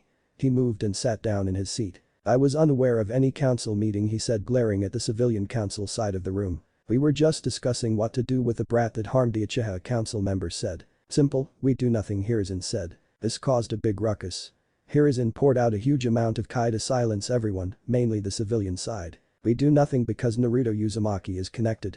His aunt is the Lady Selene, the leader of New Whirlpool, and he's close friends to the Raikage as well. We'd be a fools to do anything since we're weak from the invasion. If we do something as foolish as to attack Naruto then that gives New Whirlpool an opening to attack and I should tell you that Kumo and New Whirlpool are allies. We don't have the strength to take on both at our current state. Not to mention that Naruto isn't a citizen of Konoha anymore. He is a shinobi of New Whirlpool and thus out of our reach Hiruzen said. But something must be done a council member said. No, nothing should be done. I've read all the reports from the Jounin who witnessed the fight. I also saw the recording that was done and saw that Sasuke Uchiha was the one to initiate the fight against Naruto during the invasion Hiruzen said. But he also disobeyed a direct commanded from a superior officer to help aid the evacuation process. We lost several civilians thanks to his derelict of duty Hiruzen said. Then the just give grounds to punish the Uchiha instead Tsu Minazuka said. The Shinobi Council agreed. There was shouting from the civilian side about how Sasuke shouldn't be punished since he has the Sharingan. While this was going on a shinobi popped in. Hiruzen silenced everyone and turned to the shinobi. What is it? He asked. The Lady Selene is here along with the fire daimyo the shinobi said. Let them in Hiruzen said with a tired sigh. The doors opened and Selene came in with Orion, the fire daimyo. They were chatting like they were old friends. With them was Naruto's team since Selene wanted them her along with her guards. As well as Zabuza and Crow. What is the meaning of this? A council member shouted. This had the two rulers stop talking and turn to the council member. That was quite rude of you interrupting our conversation, council member Celine said coolly. Hiruzen moved forward to stop anything from happening. Lady Celine, Lord Orion. What can we do for you? He asked. Yes. Celine and I were just discussing some trade agreements. But that's something totally different. Yes, I am here to see that the alliance between Konoha and New Whirlpool here isn't dissolved, Orion said. Dissolved, what do you mean? One council member asked. Alliance, what alliance? Another asked. Celine scat as she shook her head. It is sad what you don't teach nowadays, she said. This enraged the council. But I shall enlighten you all, Celine said, ignoring the ire of the council. She then explained the whole history between Konoha and Whirlpool. That Whirlpool helped build Konoha by providing them with seals to protect themselves. There was outrage from the council about this, since they think only the Senju and Uchiha were the two main clans to help build Konoha. How the Shodai Hokage married in Uzumaki, Mito, to strengthen the bond between the two villages. The shinobi side knew that Celine was telling the truth. Though it was a bit hazy for them since it had been a long time since they heard this. You dare call me, the Uzukage, a liar? Celine asked, arching an eyebrow. How do we know that this isn't some kind of setup created by that thing? A council member spat, pointing at Naruto. He could have created this whole thing up to make himself look big. There's no such place as New Whirlpool at all. You calling my nephew a liar? If I wasn't in the presence of the fire daimyo, I'd run you through with my sword, Celine said coldly. This sent a chill through the spines of everyone in the room minus the Northwest contingent and the fire daimyo. I for one am pleased that this village has taken good care of one of our own, Danzo said. This had everyone looking at Danzo Shimura. Danzo was just as old as Hiruzen was. They both were up for the position of Hokage back then, but the Niddame Hokage, Tobirama Senju, picked Hiruzen instead of Danzo. Danzo was angry with this since he saw Hiruzen was a weak leader even when Hiruzen was younger. Konoha needed a strong leader and he thought of himself as that. He lost the chance to mold Naruto when he had a chance, but now that the boy had returned he could still have a chance. It would be grand since he heard of all the skills Naruto has. Ah, Danzo Shimura.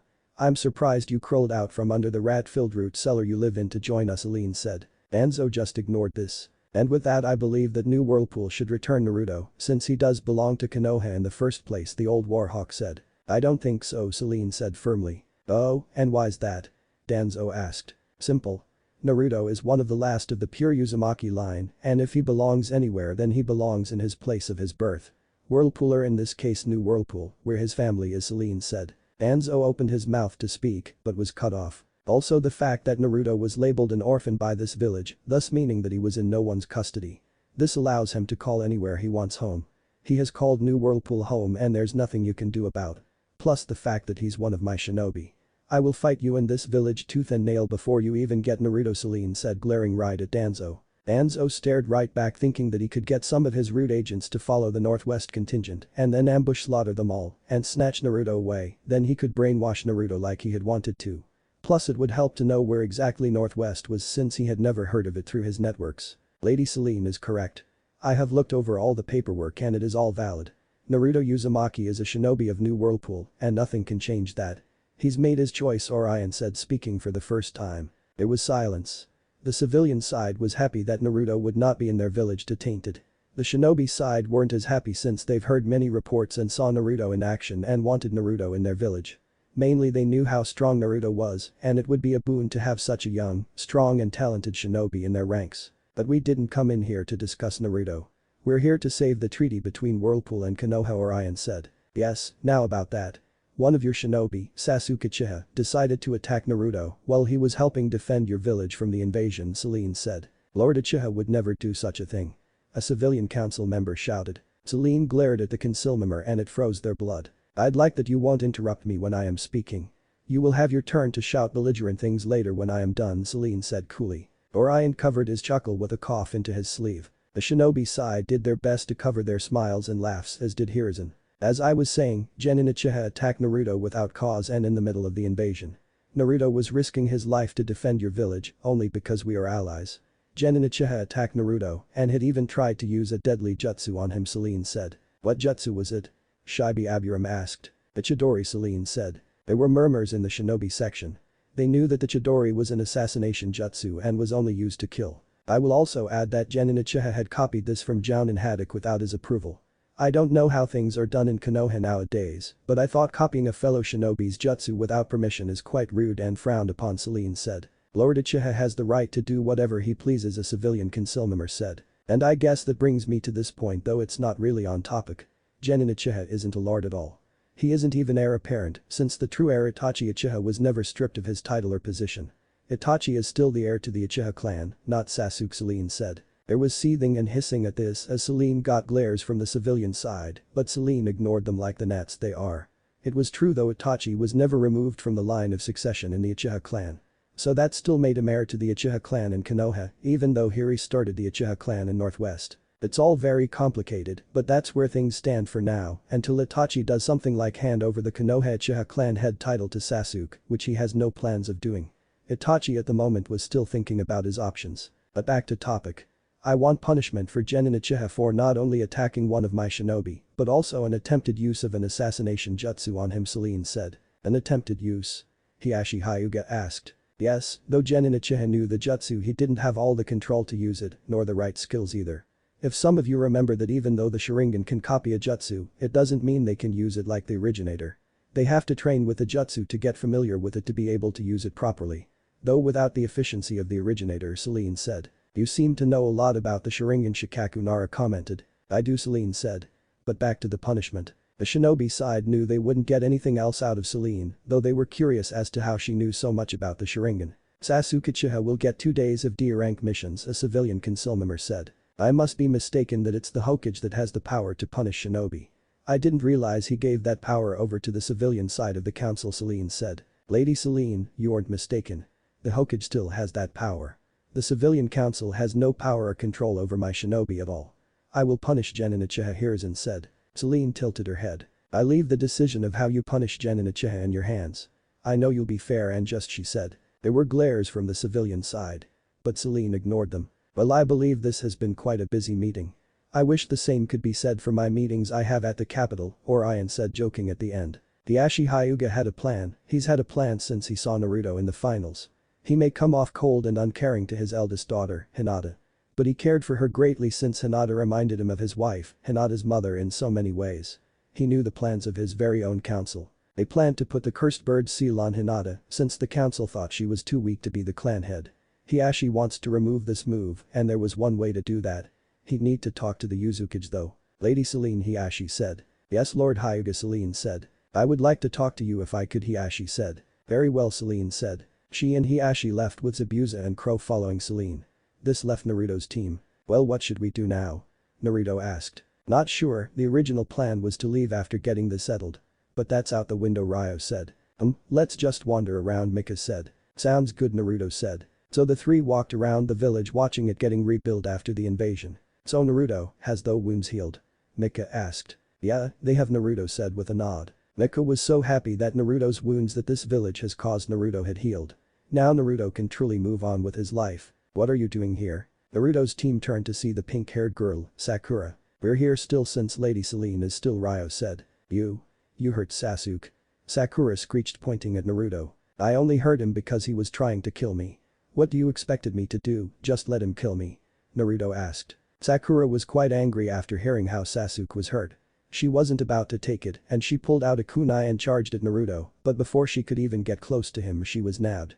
Her own kunai was pointed at her throat as her other arm was pulled behind her back painfully. Not smart, girly, Yuffie growled. Yuffie, you still here, Naruto said. Yup, I wanted to spend some more time with my new best friend Anko, Yuffie said. Hey, you left me with the tab, Anko said as she appeared. Sorry, but Naruto was in trouble, and as a member of the Kisaragi clan, I am swore to protect him and the Uzumaki clan from any danger, Yuffie said. She's nothing, Aunt Yuffie, just a fangirl, Ryo said. Still, Ryo, never let your guard down.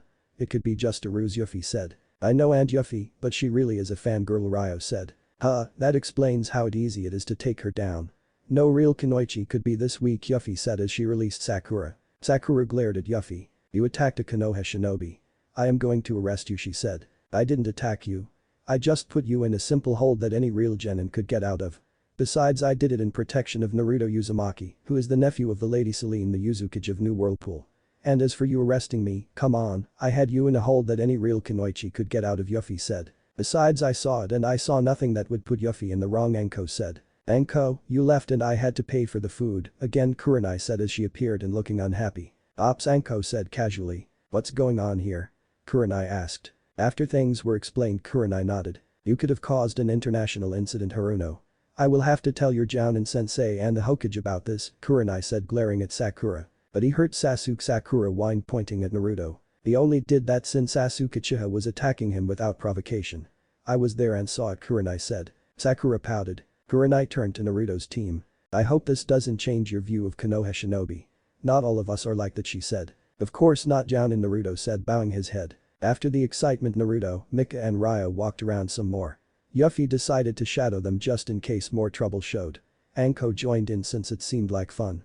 Kurenai went to report in and Sakura walked away sulking. They walked down the street till they met a familiar face. Hey Ryo, Tenten said. Hey Tenten, Ryo said, smiling. I just came to let you know that I talked to my dad and he's agreed to move. He and I will be going back to New Whirlpool with you, Tenten said. Yay. Yuffie shouted as she appeared and grabbed Tenten in a big hug and spun the young girl around. When Tenten was dropped, she was very dizzy. She landed on her bottom holding her head while her other hand had a firm grip on the ground. Mika got down on and checked Tenten out. You alright? She asked. I think, but why is the street spinning?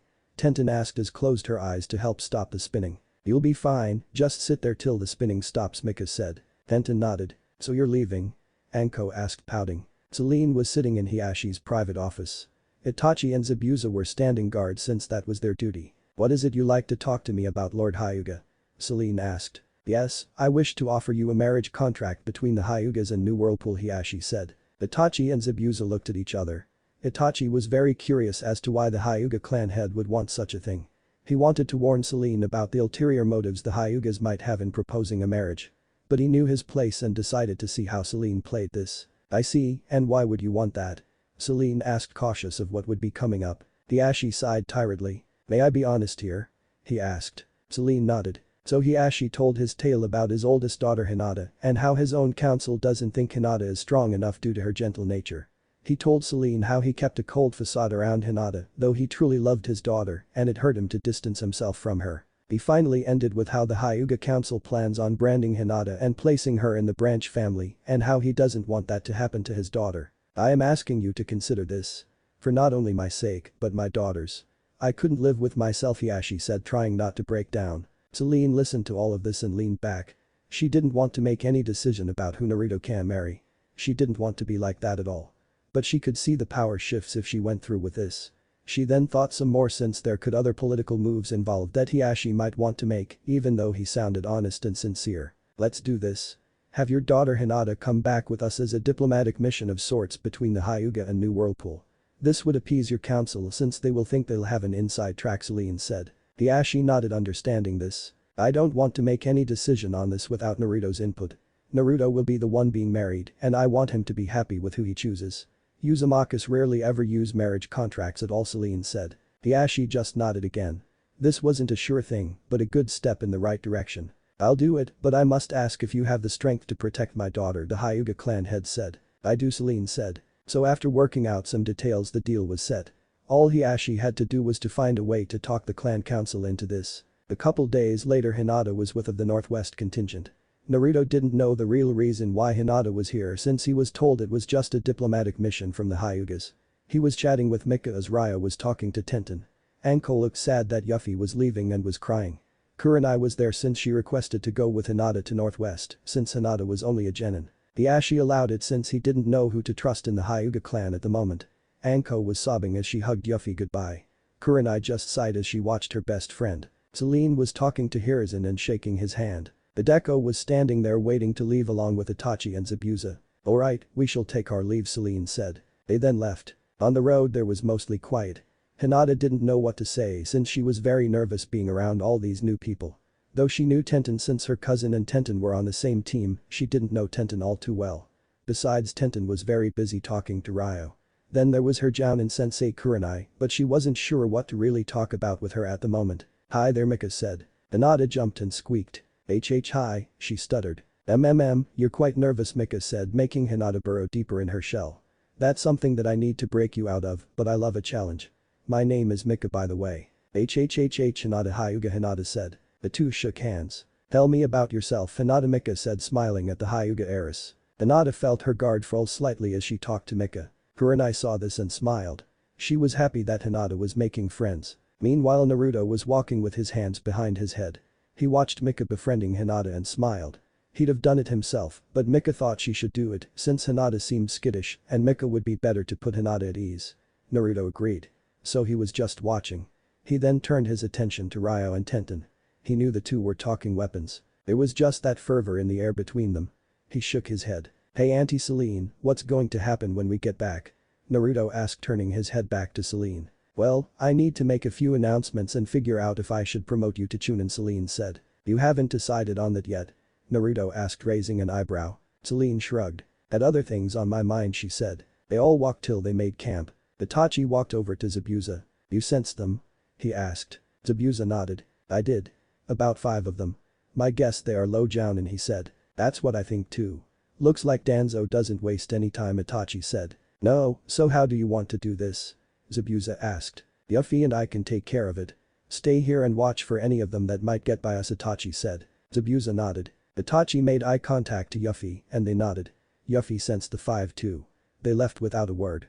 Celine had a feeling that Danzo might pull something like attacking them on the road and kidnap Naruto. So she gave orders to Itachi, Zabuza and Yuffie to keep their eyes and other senses open for an attack and if they were being followed. The rest of the group were sitting around relaxing. Hinata was still nervous and uncomfortable with her surroundings. None knew of the situation that was going on around them. Though Celine and Hideko did know. Kurenai didn't. "You're going to like New Whirlpool," Mika said. "I hope so," Hinata said, trying to smile, but it came out nervously. Itachi and Yuffie were in the trees. They had spotted the root members. "Right, remember we eliminate them all quickly," Itachi said. "Ah, do I have to?" Yuffie playfully whined. Itachi rolled his eyes behind his mask. "Alright, go," he said. Yuffie and Itachi moved quickly and took out the root members. But 2 evaded them and jumped out. This caused Celine to jump up and get into a fighting position. Zabuza and Kurenai followed suit. "You brats stay back," Hideko watched them.